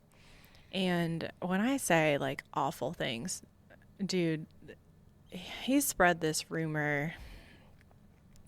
I got this nickname, and it literally makes my stomach turn, like, thinking back to it. And they called me Waffle Butt. And I didn't get it at first until months down the road where somebody finally told me the truth. They called me Waffle Butt for saying that I bent over and took it through the fence in Guantanamo Bay, that I fucked terrorists. Jesus. Like, people who literally killed Americans. I'm over here fighting for my life, fighting for my country, sacrificing everything to do this job. And the people to my left and right are saying that I had sex with terrorists, real terrorists. People who are lobbing heads literally killed Americans. And that was what I was demeaned down to. And it was so, I couldn't even wrap my head around it. How did that feel when you found that out? I was beyond embarrassed because I can't understand how you can be that low of a human to do something like that to somebody. So when you have that, copy paste with everyone around you because everyone's fighting for the top and you have these people, but yeah, I'll be honest, there's a level of like a lack of maybe integrity and character at the same time that you have to be able to do certain kinds of jobs. It made me sick because I was the little girl, like, yeah, I didn't have a good childhood, but my room was covered, not in like posters of the Backstreet Boys, like my room was covered in American flags. I had a huge American flag on my ceiling. I had American flags on my walls. I was so patriotic. For my 5th grade talent show, I sang, I'm proud to be an American in a friend's old army greens. So this hit really hard. All I knew was I loved my country. And now you're getting accused of having sex with terrorists. Not accused, rumors. Yeah, rumors, which obviously didn't fucking happen, but just for you to be that, and then people believed it. Is that even a thing? I mean, are women over there doing this? No, that's not even, first of all, it's not even possible. But second of all, like, no, just absolutely 100% just 100% complete. hard no. It's just people being naive and stupid because they have nothing else to do. There's all these fake profiles. I just posted about these fake profiles of me, right? There's these fake profiles. There's this fake Facebook page saying that I was in like Syria at the time, and some guys found it and literally went around telling people I was claiming stolen valor because I made a Facebook page saying I had all these Facebook pages that I was in all these different parts of the country. Are you that fucking dumb? It's not even proper English. Yeah. So like I literally get called into an office one day to get spoken to about these things that I'm not even doing. Somebody spread a rumor that I was, this is while I was in the academy. This is actually really funny. I'm in the academy, right? We're in the range every day. We're in the mats every day. We're working out. We're getting our asses handed to us on a daily basis. And I'm outperforming a lot of my peers. I won like the top physical fitness award. I got like whatever. I did well. And somebody spreads this rumor that I was pregnant with a captain's baby who was married, mind you, right? I hadn't even met this dude yet, but somehow I got pregnant. And what's funny to me is the people that were saying I was pregnant during the time I was pregnant, I was kicking their asses in the academy. Oh, so, and obviously I wasn't pregnant, but it's just kind of funny that you're that dumb that you're sitting here trying to like put down a woman while she's performing better than you Yep. pregnant, right? Like seriously. And then when I don't have a baby, I got an abortion, which that was really painful to me because of my religious views and where I stand with Christ. So now to be told, well, she had an abortion, right? It was all these crazy ass things. And what's so great is it was never about my performance. I never, ever gave anybody a reason to say anything about my quality and level of performance in my work. All they could do was find holes to poke in being a woman or using my body or sleeping around or any of these other things. Do you think a lot of this was brought on because you're outperforming people? There's that. There's being young. There's if you're just a high functioning woman, I think in any career field, people are just threatened. They're gonna feel threatened by that. I wish I knew where it really came from. There's just unhealthy people. If they can't have you, nobody can have you. If you're going to outwork them, you're going to come for their job. People don't want other people to be successful. Absolutely not. I say it all the time. In the veteran community, nobody hates on successful veterans more than veterans. Yep, absolutely. And I say it all the time. No different when you get into these organizations, these high level organizations. No, like we're all together, but nobody wants to see you better than you. Like, I mean, it's just blows my mind. Very weird mindset that we get involved in. Yeah. So I moved on to do other things. There were definitely times where I chose assignments over other assignments because I wanted to get away. I feel like my entire life I just spent running and running and running.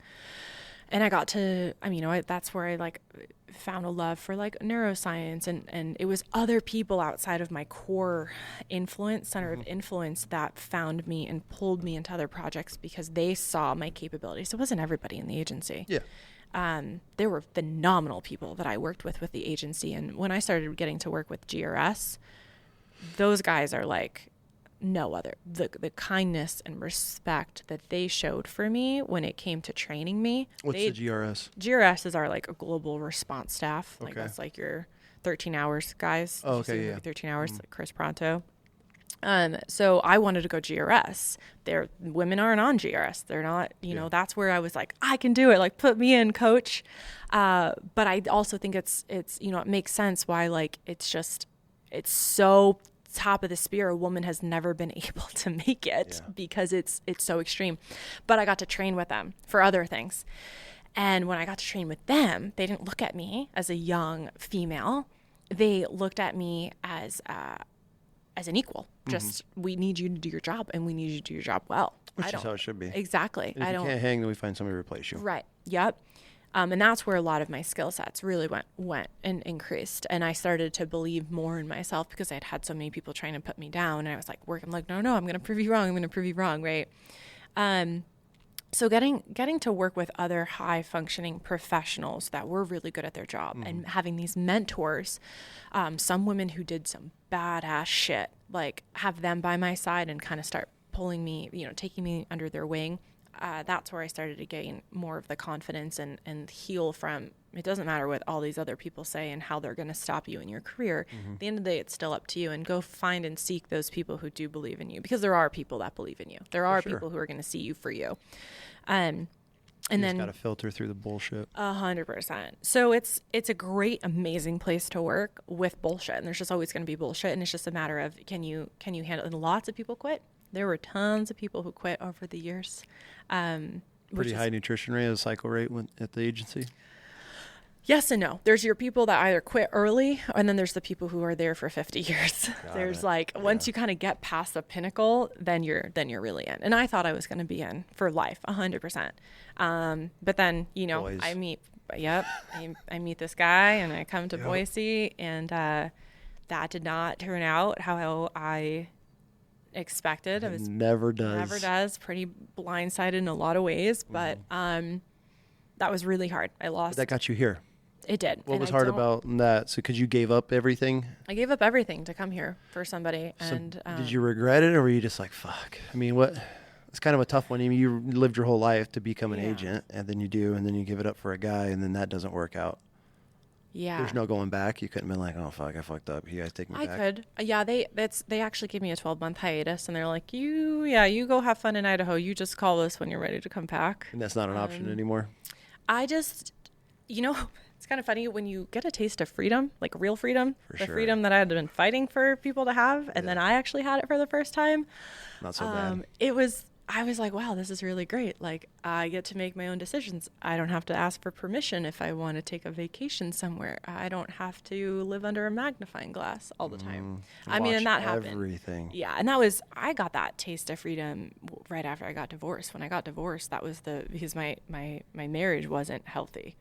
And I had went, cold turkey from this career, high pace, high dynamic, to cutting it all off, and all of a sudden I'm in a house, and I have no friends, and I have no family, and I have no stimulus. In a state that you don't even know. In a state that I don't know anybody, and then I get myself into a relationship that, was very controlling, and maybe in his mind was, just try to say maybe was trying to protect me, but didn't maybe know how. To just losing all of that. And then in order to get divorced, my attorney was like, you can either fight all of this and take what's yours and go through this whole thing. And if you want consequences, then, we'll be in this for about 3 years, or you could just give him everything he's asking for and I'll be done with this. Was this the guy that you moved here for? Okay. Yeah. So you moved here, got married, then got divorced. And got divorced. And my attorney was like, we'll be done in 30 days if you want to just be done, but this is where you're at. And it was really, really hard for me to wrap my head around how somebody could be okay, like, taking so much from me when I had already given up my entire life for them. And I was sick to my stomach over that, but I just trusted that God brought me here for a reason, and I knew that, and I knew I was where I needed to be, but I did want to leave. I thought about it, and I realized that if I left Idaho, that I was still allowing him or somebody to control my life, that I was going to leave and run because I felt like I shouldn't be here because I didn't have anything here.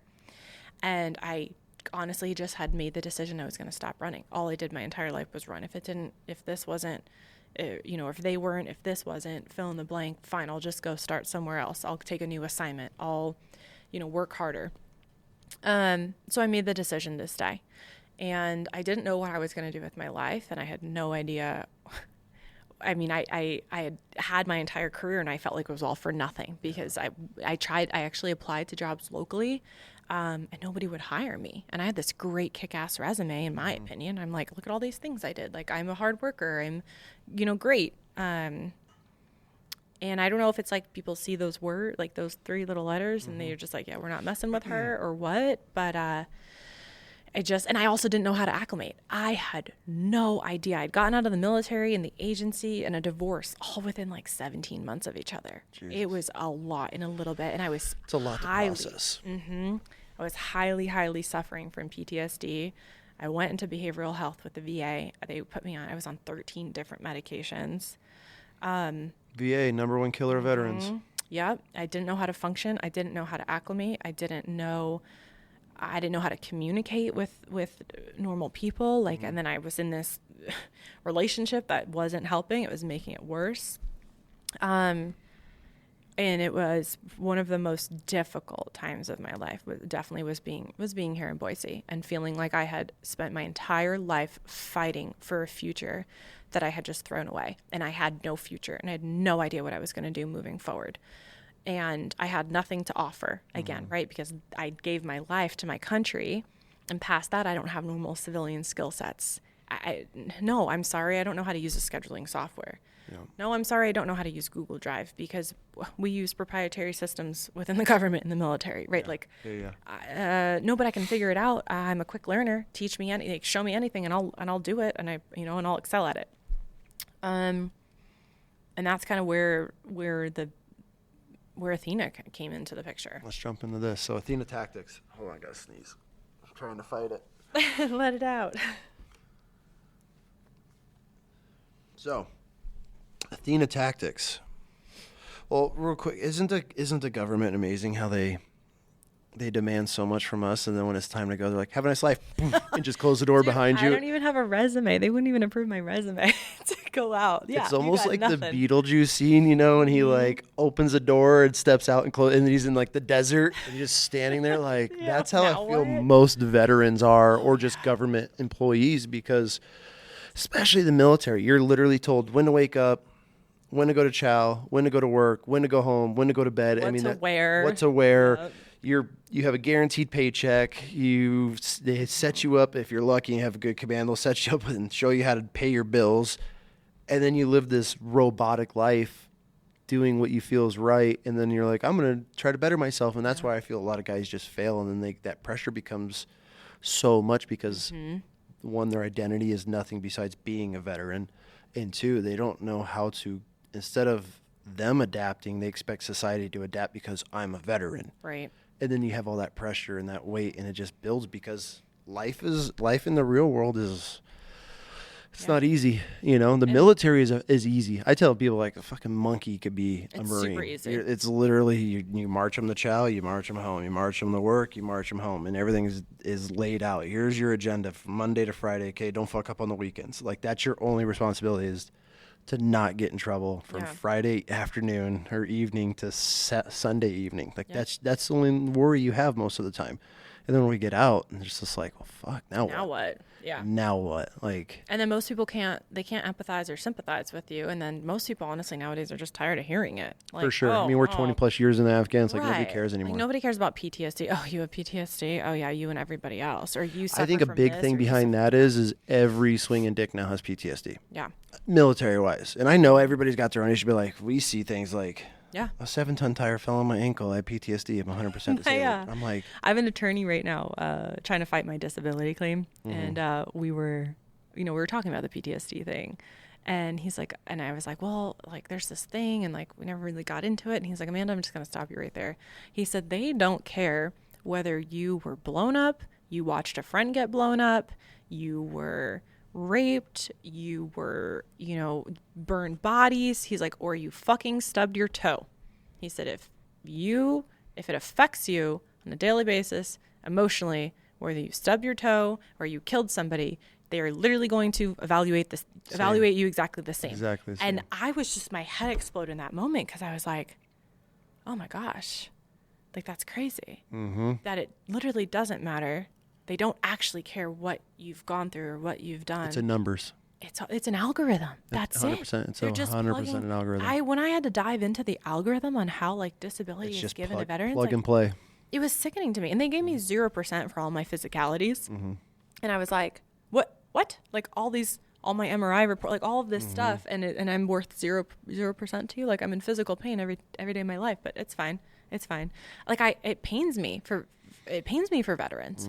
We have all these organizations trying to help them. Half the problem is veterans don't want to help themselves. For sure. That's like a big number one, is we have to put our pride aside and say, okay, I want a better life.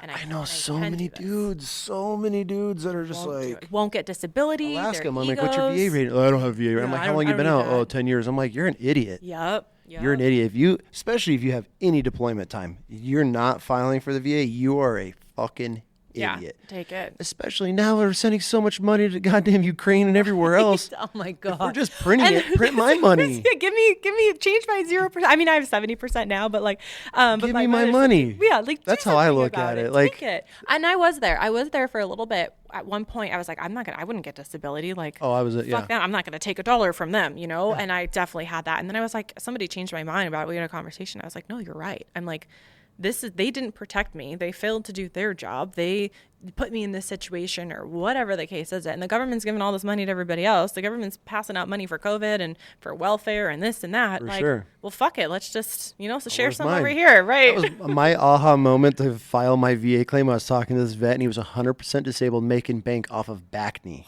He had horrible acne on his back. And he was telling me about this. And I was like, how? What the? And he's never deployed in his life. And I was like, blink, blink, blink. Like, my attorney better come and clutch. I was like, you were 100% disabled because of your back knee? He's like, I didn't have it before I joined. And then, I was sweating all the time. And I was like, oh, okay. I'm filing something. Yeah. Like, I have to. So Athena Tactics. Well, hold on. If you're listening, we encourage you to go. Just do it. Just get it in. Just file it. What's the worst that's going to happen? They say no and you don't get anything. Get an attorney. And then you get an attorney and fight it. You get tax-free money for hopefully the rest of your life. Just do Worst it. Case, it's a mortgage. It's your mortgage payment for free. Like, that's how I look at it. Like, cool. My mortgage is covered forever. Yeah. Like, you're welcome. Yeah, thank me for my service. I earned that shit. Do it. It's crazy to me, the vets, and then they bitch about the system. I'm like, bro, you're not even in the system. Yeah. Like, how are you bitching about it? So, yeah, it's wild. And then what you hear about other dudes, I don't know. When it came down to it, and then now I look at like who we're giving money to and welfare and the people that they just. I mean, money has no value. I'm one of those people. I'm a conspiracy. Money is a made up thing, and we've been brainwashed to obsess and live our lives around it. It's a control. We're just being controlled. That's it. We're just ants. 100%. And so I'm like, well, if they're going to offer it, like these people during the COVID relief shit, I was like, fuck it, file for that. They're giving it out to everybody. Oh, well, the future generation, they're just printing money. Our kids are fucked anyways. I'm going to take my $2,500. I'd have when it comes to the government, I'm going to take whatever I can. I was an essential employee, so I only got like $700. I'm like, oh, this is cool. I'm still working when everybody else isn't. You're not that important. So I don't get that much money. Cool. You're not that important. Nope.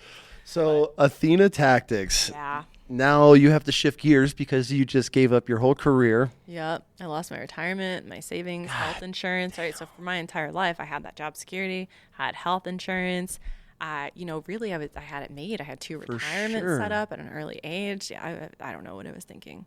I think it was like all of the years of trauma had just like whoosh come together. Okay. So now I'm out of it and I'm free. And I had to sell my house. I lost everything. And my mom had just moved here 3 months prior. So now I have this, in some regards, a stranger that I'm like developing this relationship with who. Okay. So. Mom enters the picture. So during this whole time in the military and through at the agency, you still don't have a relationship with your mom? We had I wouldn't call it a relationship. It was, we didn't really talk often. I would go home sometimes, and when I would go back to New York to like get my hair done or see friends or something, I would like stay at my parents' house, but we didn't like have much of a relationship yet. Okay. There was a lot of turmoil and a lot of fighting through those years, and my mom was still needing to heal from her own things, and she had gotten into a relationship that like wasn't bad by any means. He was not a bad man. He was also in law enforcement and just didn't maybe know how to. I feel like, no offense to cops. Say it. No offense to cops. I feel law enforcement is one of the biggest red flags. Marines, law enforcement, and then everything else underneath SEALs. that. SEALs. SEAls, definitely. Any special forces dude is to the top of the list. Any It is. alpha-driven military field. Because We're all, no red flags. emotions. Stay away from all of us. Rub dirt in it. No emotions. You're not allowed to cry. You're not like, you're just so hard all the time. So like she would be emotional and he would like, oh, why are you crying? Like suck it up. Right. So there was a whole thing there. We're going to come up with a list of dudes to stay away from. Firefighters. Yeah. Just add them all in. They're always the best looking ones, I feel like. Yeah, they can. Yeah. So anyway, you fast forward through there, and now she ends up getting divorced. I'll back up a little bit. I did leave for a little bit, and I went and I worked a COVID response team in Manhattan. Okay. During COVID, and that was kind of like, I had to fight my ex-husband tooth and nail on doing it, but I also needed a job and I needed income. And I loved it. I loved getting to do what we did. But my mom was a paramedic, so I brought her into the contract because I was in New York. Okay. So that was our first, like, we were together. Working together for months. We started to hash out conversations. Mostly just 7 months of fighting. But it was fine. Okay. So then fast forward. But it was probably fighting that was needed. Oh, absolutely. Voicing. Yep. Things coming out. Her trying to process through things that she never got to process through. And my mom went through a lot too. I mean, we were homeless. We were living on the streets. We were living in cars. We were in shelters. Like she had it rough too.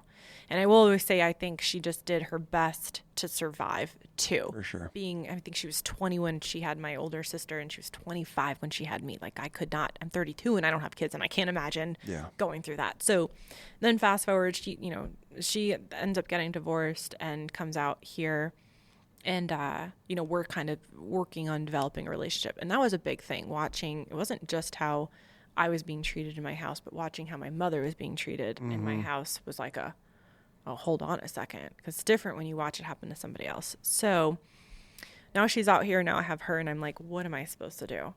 So we got an apartment, and we squeezed into this little apartment, and I sold most of my belongings, what was left, and trying to figure out like what the next step was. And while this is happening, I start instructing as a favor for a local male firearms instructor. Okay.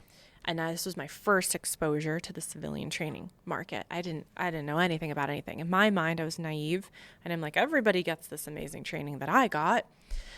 And I start teaching his women's classes, women's basic pistol class, right? And I was like mortified by what I watched in this whole experience, and just how so? Like just handle it, safety? Just like the PowerPoint I remember had. Oh, it was the curriculum? Yeah, the curriculum was trash. Okay. A woman in a bikini and an American flag, like it's, just, I don't know what's happening here. So then some other stuff, some other things happened, went down. I just could not get on board. And, whatever, no, I'm not going to say no fault to him. Like, this is just what our industry has ingrained. This is just how we sexualize women. You see it all over Instagram, these gun companies just posting, half naked pictures of women trying to sell products. Gun buddies and boot baits. Yep. There's a lot of them. So like, that's what everyone is taught. Somewhere along the way, the industry has done it to themselves. For sure. So I got super frustrated over that, the crap training and quality of what was happening. And I'm getting fired up, and I'm like, this is BS. I'm like, if I was going to do this, this is the way I would do it. I would do this, this, this, and this. And I had a friend that was like, so why don't you do it? And I was still mourning the loss of my entire life and my career. And I could not, it was hard enough for me to teach, because I was like, I'm never stepping back into this world again. I have to just separate it, because it hurt so badly. It was like I had lost a relationship. Yeah. So then while that's happening, and I'm like, starting to develop a community here, because I didn't have a community before that. I was pretty much locked in my house. I'm making friends, and I have women coming to me, and they kind of are hearing some of my story, and they're like, how did you get divorced? How did you get out of it? How did you handle this? How did you handle that? Hey, can you take me to the range? Hey, I heard you used to work for the CIA, or you did this, or you did that, or you were in law enforcement. Like, can you teach me this, this, and this?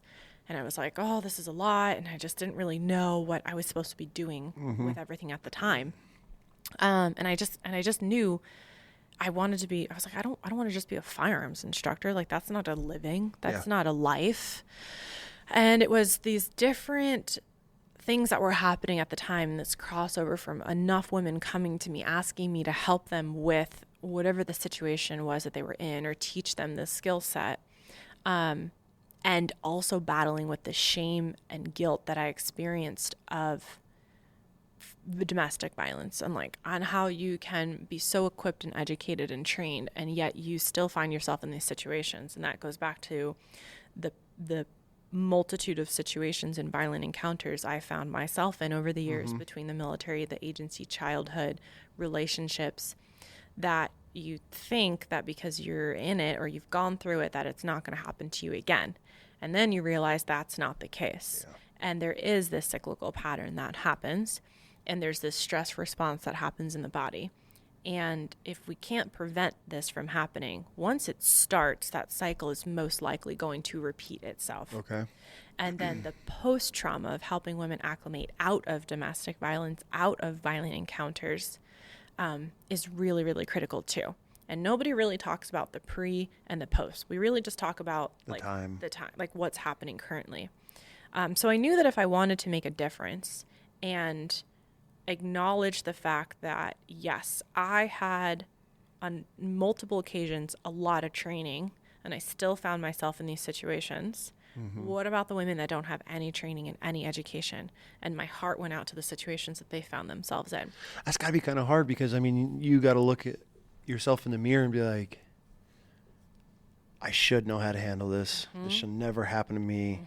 Being military, a veteran, all of it. I've had a Navy SEAL friend look at me in the face and say, how did you let that happen to you? I had another dude, no, Amanda, a couple months ago, no, you allowed that to happen. And I'm just like, I didn't allow anything. I didn't let this happen to me. Like, you don't let, it's like, and it's so frustrating because I'm like, how do we break that mindset? But there's so many people out there that will say, you let this happen, you allowed this to happen. And that's the problem. Women are so kind and trusting and loving, graceful creatures. Yes, oftentimes we invite it into our lives, unbeknownst to us. It's typically through somebody that you know, you have a relationship with. It's a husband, it's a brother, it's an uncle, it's a friend, it's a boyfriend, it's a son, it's somebody, a friend of a friend, your husband's best friend, whatever, that these things happen from. It's a supervisor that you trusted very closely. We invite it into our lives unbeknownst to us, and then we are faulted for it. But what are we supposed to do? Because the latter is being jaded and distant and untrusting and accusatory, right? And we start putting up these walls, and now we're these jaded, broken, baggage-filled women. Which one is it? We don't, you have to make the choice. Yeah. So you can either like move through and hope that this person's not going to be bad, right? And how long does it take for somebody to change? Right. If they ever change. So I didn't want to develop that mindset of being jaded, and and then, these things happen. So I really, really, really suffered with a lot of shame and guilt, thinking that, just being embarrassed, and especially to have those type of comments. Amanda, how did you, of all people, like, are you kidding me, girl? Yeah. I've seen what you can do, and how did you let this happen to you, right? But that should show if it could happen to you, it can happen to anybody. And that was what I needed to get over. I had to get over myself and realize that, yes, if it could happen to me, and it could happen to other badass, awesome women that I know, then it definitely is going to happen to women who don't have these skill sets, don't have this training, don't have this education, and then women who just think, oh, if the time comes, I'll be able to know what to do. But I promise you, you just don't. It's not naturally ingrained in us. Yeah. So when the vision for Athena came, it was, well, how can I equip women to protect themselves, not only physically through lethal and non-lethal measures, right? But how can I equip women to protect themselves from mental abuse, from emotional abuse, from spiritual abuse, spiritual warfare, from the things that we experience not only in our relationships, but from friendships, from families, in the workplace, the bullying. I've dealt with more bullying and harassment in my entire life probably than I've dealt with anything else. And that has done the most damage to me, more than any physical hurt that I have ever experienced from a person. The things that have been said about me, the things that, being in a relationship and having somebody tell you that, you haven't done anything with your life. That's nothing. Or getting a job and being told. Do you think he was threatened? I have no idea, because it's something that I've experienced multiple times. My last boyfriend said that the only reason I got a job was because not nice reasons. Oh, it's just you're just pretty. Yeah. It's just because you know somebody. You didn't actually earn it. Men actually have to climb up the ladder. You don't even have to work for it. Yeah. Like, okay, because everything that I've done in life, I haven't had to work for. Are you kidding me? Like, just to constantly be put down that nothing I've ever done is good enough for literally anybody. That it's always something else. You're always missing something. It's really, really hard to fight that fight. And then now I end up in an industry that I'm surrounded by men still this isn't a tough industry to be a professional woman in either. No, not when all your competitors are men. I don't mess with the 2A world as much anymore. But the early days, it was how I grew. Yeah. My social, I was just buried into it. And it is definitely... It's an interesting world. It's brutal. It's super cutthroat. So now that you're doing that and you're in it and you're focusing, I have so many questions with Athena Tactics. So now first let's get into your programs of what you're offering for women. I know you probably work with men as well, but you mainly focus on women and you talk physical training, firearms. Yeah, we teach everything from, so when I had that vision for what I wanted it to look like I kind of created this pathway of, okay, what's the preventative pieces? Well, there's situational awareness. Well, what's situational awareness? It's observation skills. It's critical thinking skills. It's being able to identify the situation that you're in and the forces that are moving around you, and then be able to predict the outcomes. And then based off those outcomes, your critical thinking skills, how are you going to navigate through those situations? When a situation occurs, and or how do you prevent those situations? How do you Which is probably the most, I feel people always train for the situation. Yeah. You don't see a lot of people training to avoid a situation. Yep. Deter, avoid, de-escalate, get out of there, right? Get off the X. Yep. Yes, exactly. I tell my kids all the time, get off the X. Get off the X. Shit happens, get off the X. Yep. So we take them through that series. And then there's, okay, now you're in it. That stuff didn't work for whatever reason. Now we're in it. So your class they're series based. Yeah, it's all program-based and series-based. So we offer private lessons, workshops, seminars. So there's the educational piece, and then there's the physical piece. So yes, we teach the firearms. We teach how to handle the gun. We do a firearms discovery class, which is free to women to just kind of figure out, like, I've never done anything with firearms. I don't own one. I've never touched one. I've never fired one. It's something that I would love to be able to protect myself, but I don't even know where to start. And you're hosting free classes for that? Yeah, they're called our firearms discovery. Yep, they're free. And that's to the just public. Like an intro. It's an intro. They come in, we educate them on firearm safety. Okay, look, you don't even have to, know how to use a gun. But let's just say you're around one day, your kid brings one home from school, something. Do you just know the basic safety rules? Loading, unloading, exactly. Okay. How to clear the gun, make that safe, and then what? We take them through nomenclature, understanding how the gun cycles, trying to remove the fear of if a gun's just sitting on the table or your husband has one, holstered in his nightstand, is it just going to go off, right? If you decided that you wanted to carry, what does that look like on the safety side? We talk about stigmas. We take questions. We kind of try to create an open forum. Hey, what are the stigmas? What are the fears? What are the questions that you have? What are the things that society has put into your mind around firearms, around carrying, around having a gun in your home? And then we start listing these out.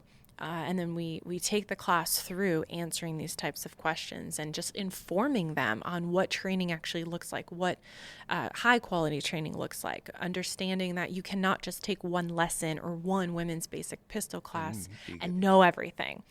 So we don't do one-time lessons. All of our programs are curated specifically for the client. That's smart. They're custom. It's a journey that you have to go through, and we take you through everything, developing muscle memory, developing fine motor skills. That's where I get to combine the neuroscience side of things and start developing those neural pathways so that way in a fight, flight, or freeze stress response, your brain can stay in collecting information, analyzing the situation, being able to make decisions while your body can stay in execution mode, whether that is physically picking up your phone and calling 911, it's grabbing your keys, it's hitting the unlock button, it's grabbing a gun, it's grabbing, a taser, whatever your Your tool is a tool of anything, right? Not getting in freeze mode. Yeah. And we take them which through a lot that of people journey. don't talk about that. You always hear fight or flight. Yep. But I feel a huge one is probably more than flight, maybe. I don't know the statistics on it. Is freeze. It's 100%. You probably get 80% freeze. Yeah. People just have no idea how to process a situation. They don't even know the situation they're in half the time. Their body has nothing to pull from. Yep. It's not. We aren't born. There's like your natural instincts and there's your learned behaviors. Protecting yourself is a learned behavior. Mm-hmm. It's not an instinct. The instinct is knowing that you're in danger and that you should do something. The learned behavior is what you actually do that results in that outcome. If you don't know the difference and you don't prep for that, then when the situation and the time comes, you're just going to freeze because that's what your nervous system knows how to do.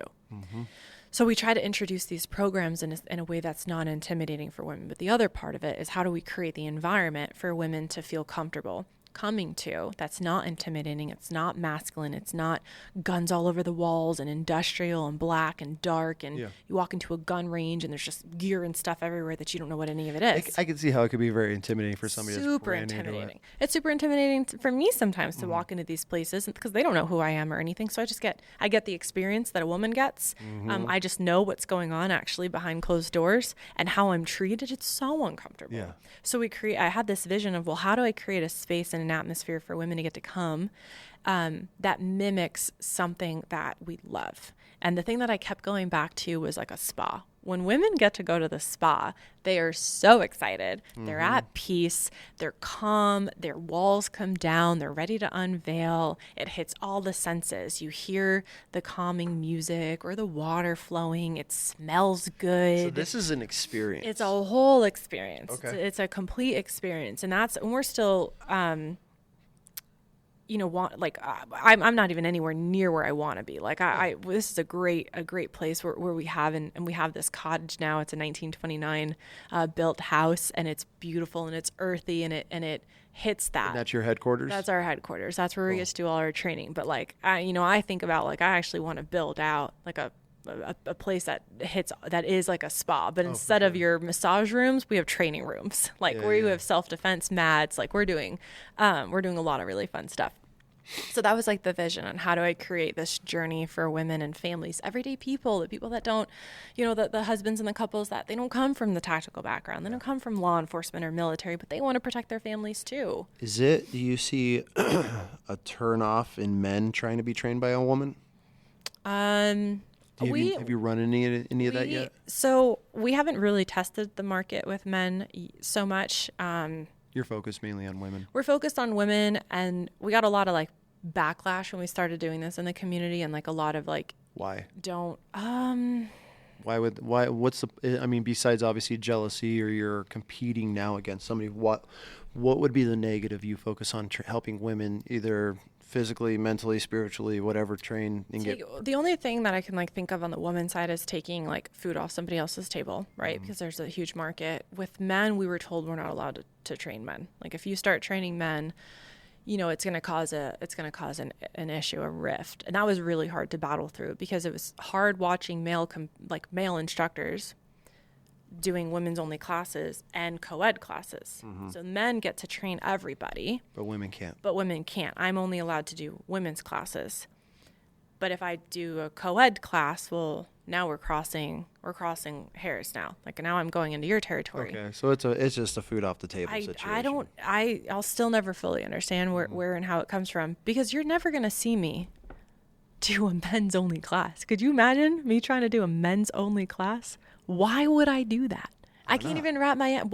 What's the purpose? Why? First of all, why would I seclude women to not be able to come to it? For sure. There's that part of it. For sure. Men will do women's only everything all the time. Women's only self-defense, women's only boxing, and it's all taught by men. But you never see a woman do a men's only class on anything. Maybe if it was dating, maybe if you're a dating coach, I could try to think of that. But I still can't fathom any other reasons. So then we get this mark put on us. Mm-hmm.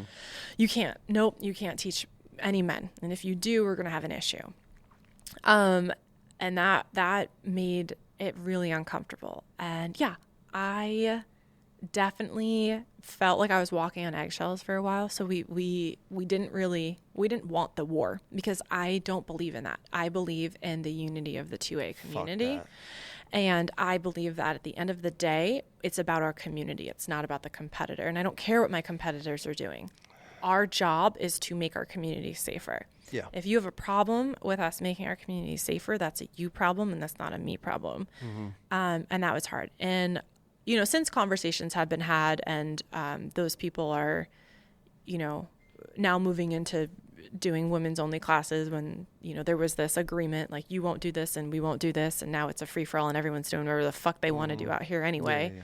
And I just stopped caring. If you want to do women's only classes, go do it. If women want to go to you and they want to learn from somebody like you, then more power to them. I'm just glad that the women are getting trained. Yeah. That is all I care about at the end of the day. As long as you're training them safely and properly, and if they have a great experience with you, fantastic. We are a specific demographic. We love teaching women who are brand new. I feel it's just, it's like you go to the gym and, you know, it's like you see a woman walking for the first time, and it's like, I mean, I go to certain gyms, and like the gym here I went to when I first started going there, some of those chicks were giant, and I was like picking up my weights, like, you know, so I could feel it's a good example, the gym. Absolutely. And, you know, and so I feel it's a great thing that you're providing for a safe, I don't know what's the word I'm looking for, a safe space, but like, you can just relax and not have to worry about some tactical Dan doing his stupid drills that he's never used in his life. And just do it. I mean, and I've had women who come to me who have experienced other instructors and other ranges, and the stories that I hear from them, I'm like, he said what? And it's, you know, we have a living room, and it's really great, and I call it the couch. And like, people come and they sit down on the couch, and man, we should have done this podcast over there, because you just sit on the couch and people just want to talk, and we have these great conversations, and like, I just hear these things, and I'm just like, how are these people surviving out here? Like, how can you ethically be okay teaching what you're teaching? I think a lot of them, they've just been doing it for so long, they don't even realize that it's like the times have evolved, you know? It's a pretty cool thing, though. I mean, so the spiritual side of things, obviously you brought up being a Christian or religious. And so are you bringing that into some sort of aspects? I mean, are you helping women? You've been through a lot. There's been a lot of hurdles in your life. Are you bringing any of that into for these women that are able to have a place to be able to learn and train and how to cope or deal with any of these things as well? So, absolutely. So you're not just a firearms instructor or a platform for that. You're offering... Yeah, I say it a lot. It's not just about the gun. Like, we don't want Athena to be about the gun. Athena really is... What's Athena? Where did all this come from? Athena was... Sorry, we'll get back on it. No, yeah, it's just an icon. Athena was the goddess of warfare, intelligence, battle, strategy. It's not about, like, worshiping a god or a goddess, but she's just such a strong icon for what we want to teach women and to represent, that we're going to teach you on that strategy, that intelligence, that warfare, that battle for life. That's why it's Athena tactics. It's teaching you the tactics of life to protect yourself on all levels. It's not just about the firearm. It's not about the gun. Yeah. It's about all of those areas. And yes, it's the coping. It's giving women the confidence to go out and live their lives the way God designed them to, in their best selves. For the women who had their voice taken from them from bad relationships, women who you're working with those types of women, who were silenced for so long. And I mean, even as simple as we have like a judgment training scenario, right, where you have to it's a video that plays out, and maybe it's your vehicle getting robbed, or somebody breaking into your apartment, and you're watching this play out, and you have a gun or a less than lethal tool. And teaching women to use their voice, just yelling at the screen. It's crazy how many people can't do it and don't know how to do it. Yeah, they freeze. We're not even in a high stress situation. I'm playing this scenario out, and they just men too. It's not just women. For sure. They go on it and they just stare at the screen and they don't know what to do. And then they get in this. They start second guessing themselves and it's so hard to watch. It's uncomfortable to use your voice. Literally just teaching women how to use their voice. And it is a journey. The most powerful weapon you have. And it takes session. And then finally they're on it, and like, use your voice, de-escalate the situation. Don't use your gun. It's not about teaching somebody to like take someone's life. It's teaching you to That's to the keep extreme. your own life. I mean, and I feel that's a huge misrepresented thing in the gun world, is that I'm going to carry this gun to take someone's life. Yeah. That is the absolute last. I mean, when I carry, that's the last thing I wanted. I mean, I got into a fight with a guy a few years back. He pulled a gun on me. I dove on him, disarmed him. I mean, I had all the right in the world to kill this dude. And like it processed, I'm like, well, I already have. Once I disarmed him, I mean, he drew, and I mean, he fucking was drawn on, and I dove on him. Jeez, yeah. Controlled the wrist, rolled it out. My wife's standing right on the other side of him. Gosh.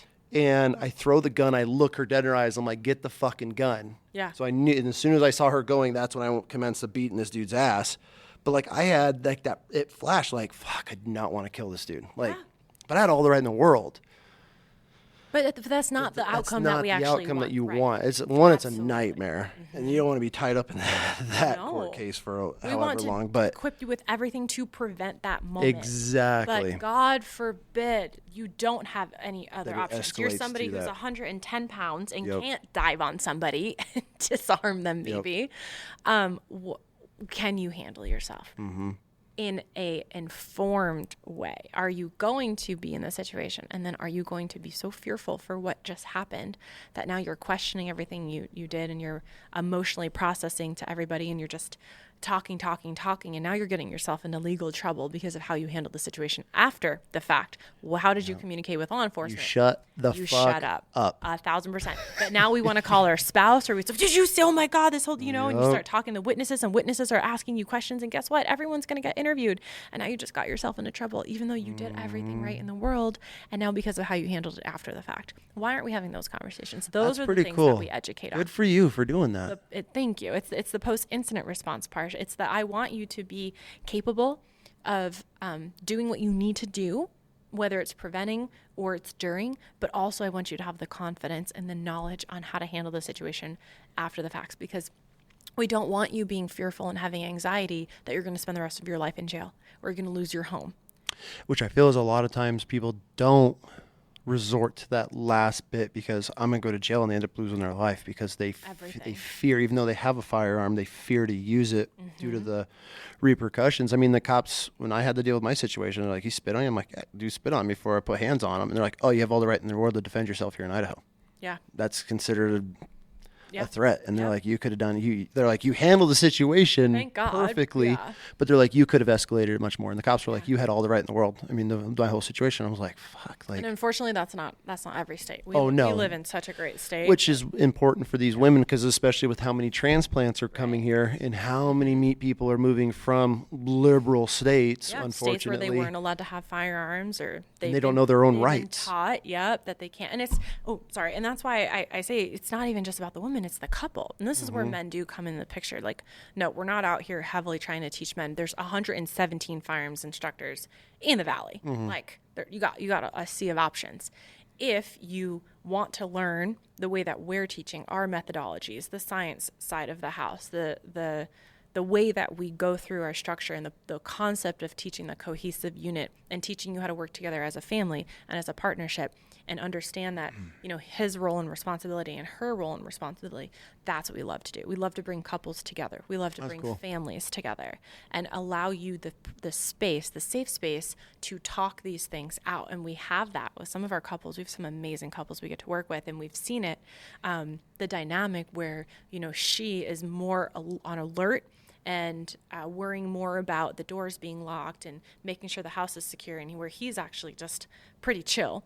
And then he gets annoyed that she's so high alert all the time and jumpy and more scared and fearful because she's been in a traumatizing situation, and he can't fully understand why she's reacting that way. So you're bridging a lot of gaps. I get to bridge the gap where I get to give him insight into her traumas and her experiences, and why it's important for him to handle things, maybe a little differently, and vice versa. I get to offer, her insight to where he's coming from, and then watch them meet in the middle on their safety and their personal protection in their lives and their homes is literally such an amazing thing. And on top of that, you're able to share, I don't know how in depth you're sharing your experiences, but you're able to relate and help them traverse this path? Because I mean, especially from a woman's side, I mean, you've been through everything. So it's probably pretty beneficial for them to be able to see somebody or come to somebody like you, because I feel like if they threw any scenario at you.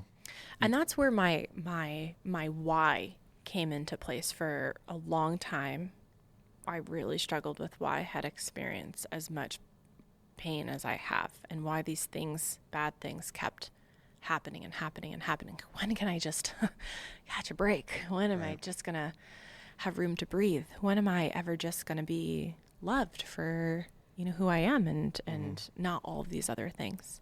And it was a couple months ago, and I'd really still been struggling with, I know the moment when God gave me the vision for Athena and told me that this is what he wanted me to do. He was calling me to this. And I fought it. I didn't want to do it. Nope. I'm going to do something else.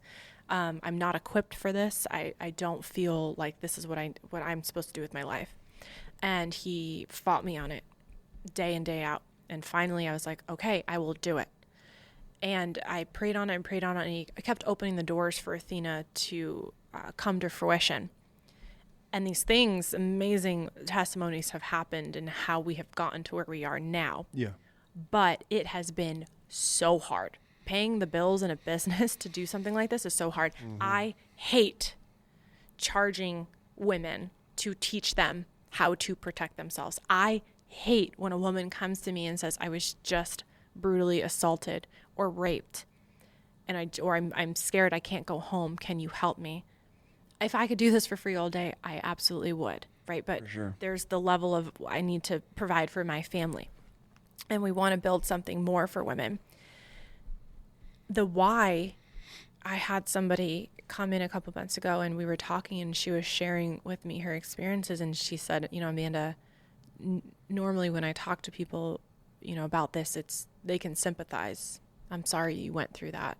She said, but you're the first person I've ever talked to about this where I actually feel like you see me and you get me and you feel what I've felt. And she's like, I haven't. Which is what you want, though. Yeah, I haven't had that from somebody. And that was when my why got answered. I realized in that moment that had I not gone through almost everything under the sun, all the trials and tribulations, all of it, that I would not be equipped to work with the women that I get to work with now in Athena. And we're, a year and a half ago, I had sat there and said, God, I'm not equipped to do this. Really, he had been equipping me my entire life.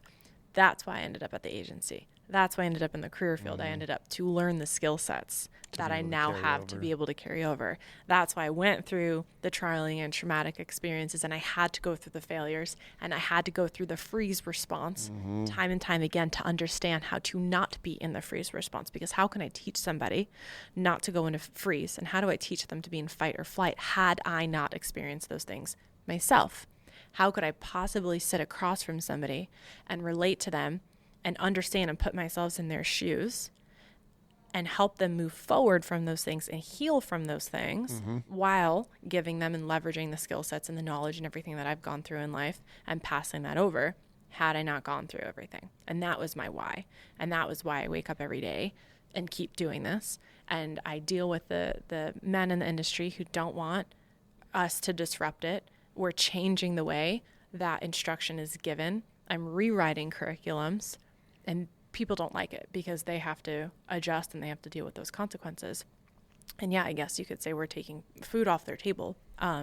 It's not an easy thing to wake up and do. And there's days every day that I'm like, why are we still fighting so many battles if this is what, God, if this is what you're calling us to do? Like, why are we, we can't pay our bills. We're day to day. Like, business is not easy. We don't do this to, get rich. Nobody goes into this to make a lot of money.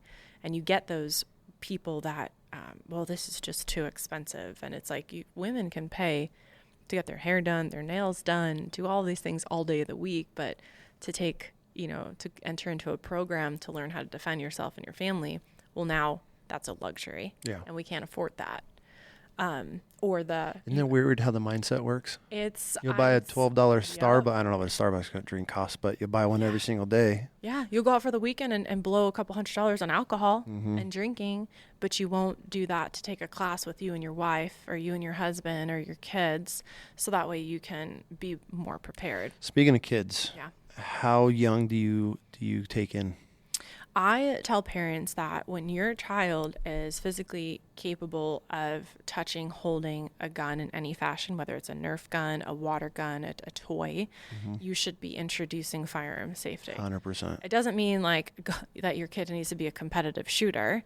Well, I'm talking as far as in the fact of like if I wanted to send my kids to your Yeah. class and to train them, because I just sometimes don't have the patience to. Yeah. Do it. Yeah. We have a family program that we Okay. came out with. And it's like a once a month for you and your, 2 adults and 2 kids under the age of 18 to come together. So that way we're all learning the same thing at the same page. We're getting on the same page and we're understanding like that family dynamic. I do think that parents should be involved in the process because you for want to know what your kids are learning. But as soon as if you have guns in the home, as soon as your child is physically able, they can touch that gun, they can pick it up, they can do anything with it, we should be introducing. And it doesn't, people say, well, they can't fully talk yet. Kids are smart. They're They watch seeing, everything. they watch, they're absorbing. And even if you start teaching them the 4 main firearm safety rules, at 1.5, 2 years old, they're still absorbing that information. For sure. They're getting it. So yeah, that's what I tell parents, and I get parents who are like, I don't want them to know these things because I don't want them to think that, they're confident and they can go out and now they can go play with guns. Okay, well, it's, there's a multitude of things going here. It's how we're introducing and how we're teaching them, but they're either going to learn the right way or they're going to go out and they're going to learn the wrong way. Well, and you also have the taboo aspect when it's it's dad's guns in the closet, or it's like he keeps it up in the shelf. That's where I feel most of these kids that are having accidents in the home and stuff, it's because it's a taboo. Don't and I I get curious. like I grew up hunting outdoor families, so there was a gun in every corner and it was nothing. And same with all my buddies, like I could have my friends over, it wasn't like, hey, I want to go look at your dad's gun. It was just like we'd grab a shotgun and go shoot birds in the backyard when my parents were gone. So I thought it was really important for when my kids were young, like there was guns, not everywhere, like nothing was loaded, but there's like right now I have a gun in my desk, there's guns everywhere in our house. And especially pistols are extremely dangerous because it's so easy to flag somebody or yourself, and it's much harder with a long gun. But I've never, obviously if we're leaving our kids alone, I'd never leave my kids with friends, anything like that with firearms out. But it's for them, I never wanted it to be a taboo topic in our home. We're like, oh, dad's gone, let's go look at it. Hey, if your girls ever want, let's go. Just ask, and it's yours. You want to check it out? Like whenever I get a new gun, obviously it being clear, I'm like, here you go, girl. And I hand it straight. Thing I do is hand it to the girls. We want to look. They're older, much older now, but it's something new. It's shiny, and they want to touch it, and that's when accidents happen. But I feel there's this. I don't know the statistics, but like for kids that have grown up with a firearm, it's just like. They're way more confident. It's a part of their normal life. It's like the plate sitting on the table. Like you look at it, and you don't even acknowledge that it's there. And so I feel like that's a very good point. I mean, if kids are playing with toy guns, if they see a real one, right? Whatever. If you introduce Nerf into your family and they have like in your home Nerf guns and that kind of stuff, it's like, okay, well, this is a great opportunity to train. This is your safe down range. We don't shoot the cat. We don't shoot the dog. We don't shoot each other. We don't shoot mom in the face, right? Like it's a toy, but it's not a toy. Set up a little training range for them. Yeah. Teach them the proper safety and handling of that silly little Nerf gun, and start introducing it to them in a fun but safe manner, and help them understand like how dangerous guns can be. But we don't have to do it in a way that they're so fearful that now they're just bad things are gonna end up happening, or they go to somebody's house, and then now if you don't do it, someone's gonna do it. For School, someone else, somebody. Oh, well, my kids don't go to other people's houses. Okay, well, for how long? Yeah. At what point in life? Can't shelter them forever. Right, you can't shelter them forever. Absolutely. So, yeah, if people want to bring kids to us, we'll teach kids all day. We try to. We have our simulator that we use because we teach. I probably should have said this before. We teach women and families in a safe, controlled environment with training guns on a simulator before we ever take anybody to the range. Okay, cool. So like that has some like, we call them games. Really, they're training exercises and drills, but they're formulated for kids to where they're still learning proper gun safety and Make it handling, entertaining. But they make it entertaining, right? Because kids have a short, attention span. And we do that a lot in the methodologies on how we introduce firearms. So that way when we get out to the range, we are way more confident with our safety and our handling. And I use the example is the flinch response. We see that a lot, especially with new shooters. When you first start shooting, you kind of like, you flinch away from the gun every time. And I try to explain this in the sense, if I go to punch you in the face, like unexpectedly, you're going to flinch. It's your body's system of trying to protect you.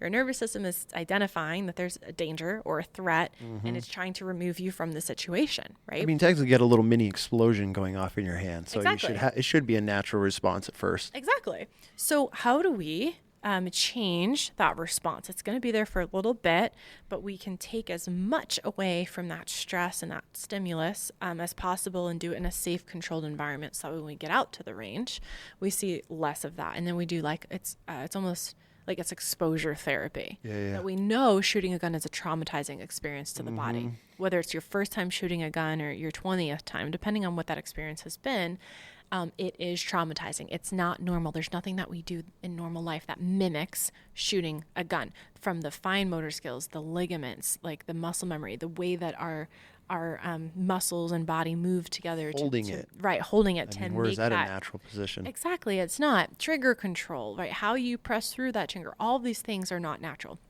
So we do a lot on that science side of equipping the body. And I tell people, like, I'm not necessarily training you, I'm training your nervous system. This program that you're going to go through is training your nervous system. And if we train the nervous system appropriately, it doesn't necessarily matter if it's a gun or it's something else. We're training the result. We're training for the outcome that we want your body to do when your brain gets that chemical flood of fight, flight, or freeze, whether it's almost getting into a car accident or it's somebody scaring you or so one of those little things happening. And it's how do we override that so that way we can keep moving, get off the X, whatever that is. And that's what we train for. Good for you for offering that. Thank you. That's a pretty cool thing. I think it's going to be extremely beneficial to a lot of women and young women too, especially not just, the firearms is such an important thing, but I feel that everything else that you're offering inside of the program, that's where you're going to see a lot of either lives changed or lives saved, and women waking up and, being able to hear from your testimony that, hey, I've accomplished this, and this is what's happened to me. It can happen to anybody. Yeah. And I don't think there's a lot of platforms or places. I'm sure there is, but obviously it's not the world that I'm involved in, but it's cool that you're offering that for women in general, and couples to be able to come together like that. I got a question for you kind of before we wrap things up. Everything that you've gone through over your life, is there any advice that you would give to young women or women in general that are going through some shitty situations? Yeah, I think there's two immediate things that come to mind, and one's a little cliche, and it's the trust your instincts. My instincts have never failed me. I was in situations and I knew things before they happened, and I didn't know how to listen to them. How do you learn to listen before you're 5, 6, 7 years or incidences down the road?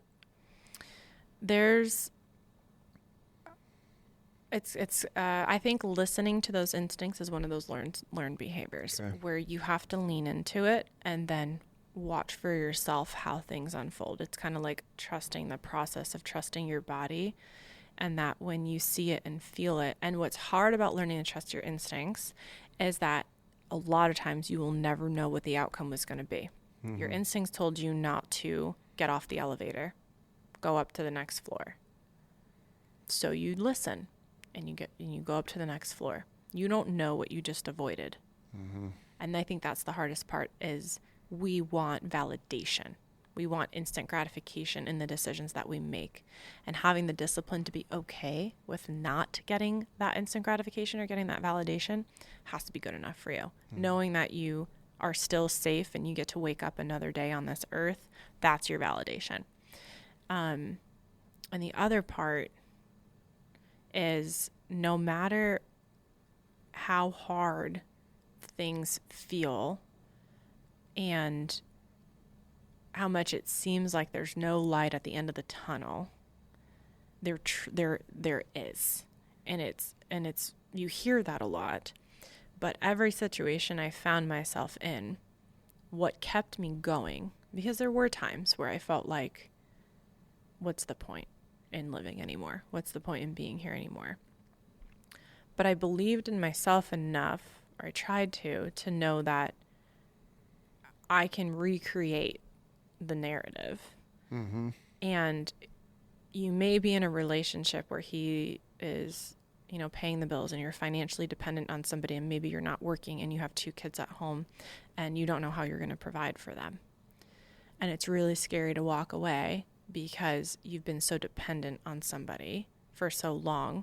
You can't fathom being self-reliant. But there are people and there are resources out there that you can become self-reliant. Like you can create this world for yourself, and it will take hard work, but you have to want it bad enough for yourself. You can always recreate the narrative. And I think that's the hardest thing, is we get stuck in situations, or we get stuck in jobs that we're unhappy, or we're put down, or we're used and abused and taken advantage of, and we feel like, well, where else am I going to go? Who else am I going to work for? Who else is going to love me? Who else am I going to be in a relationship with?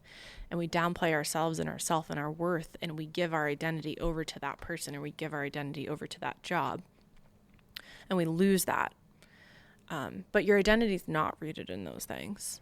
For sure. And if there's one takeaway, like when your identity is rooted in Christ, and you know that you're whole in Him, and that Christ died for our sins to give you the opportunity to live this life, you know that no matter what happens to you, He will always be there to pick you up. Every step of the way, I can look back on the things that I went through and see how God got me through it. He sent me these little lifelines, but you have to know how to lean into them and look for them and trust them when they're in front of you. That's what it comes down to, is knowing it and trusting it. Yeah, trust His will for you, trust His plans for you. That was what saved my life. I wasn't always saved, and it was a critical point in my life when I gave my life to Jesus. Mm-hmm. And when you know having Him versus not having Christ in your life, it is a night and day difference. Right. And I could never imagine going back to living a life without Christ. Not in a million years. And when you feel that, and you feel that love, and you feel your identity rooted in Him, and knowing that my identity has nothing to do with my performance, or how much money I make, or how my peers view me, or how many followers I have on social media, or any of those things, I wake up every day and I know that I'm living for Him. Yeah. And I'm so grateful, and I give all the glory back to Him every single day, and I trust Him with everything. And when I listen to Him, amazing things happen. And when I try to control it for myself, I get myself into trouble. Mm-hmm. And when you start surrendering, that is when your life changes. I knew that He told me I needed to move here. I knew that He told me I needed to get divorced. I knew that He told me He was saving me from different things. He's the one who led me to where I'm at now. And I consult Him on everything. Have to. It's that very specific prayer. I consult Him on everything that I do every single day. And I say, okay, I don't like this. Dangerous prayers. This is uncomfortable. This makes me really sad. This sucks. But every time it hurt and I listened to Him, the outcome was far greater than I ever could have imagined. And He brought me people in my life. He removes people and brings you people that are meant to be there, mm-hmm. and removes the ones that aren't. And that's the biggest change. Good for you. That's incredible. Thank you. Kicking ass. We're doing our best every day. Right. So if people want to get a hold of you, women want to reach out to you, maybe they just want to talk or get advice or book a class, and they could bring their kids and husbands that aren't familiar with it. How do we get a hold of you? We'll obviously link everything, but for anybody listening. Yeah. You can text me. Like, I don't even care. Like, just text me, call me, come by our facility. I don't care what hour of the day it is. I tell all my clients too, and women in classes, if you're in a situation where you feel unsafe or uneasy or you're just not sure, you need somebody to call because you just need somebody to pick up to show that you're, not alone. Call me 208. Call me or text me. We might blur that out. You can find I don't know if I want to promote the phone numbers. Social medias we're cool with. They can reach out to you through there. Yeah, or social media, website, email, whatever, pigeon carrier. I don't really care. Cool. No, I appreciate you coming on and sharing some vulnerable places that you've been in your life and to where you've come now. It's I'm glad we finally got to sit down, and yeah, me too. even though you didn't answer any of my messages, you blew me off for a while. I don't think that was me. 100%. So, well, thank you very much. I enjoyed this. It was a lot of fun. Appreciate you. Thank you. Next time.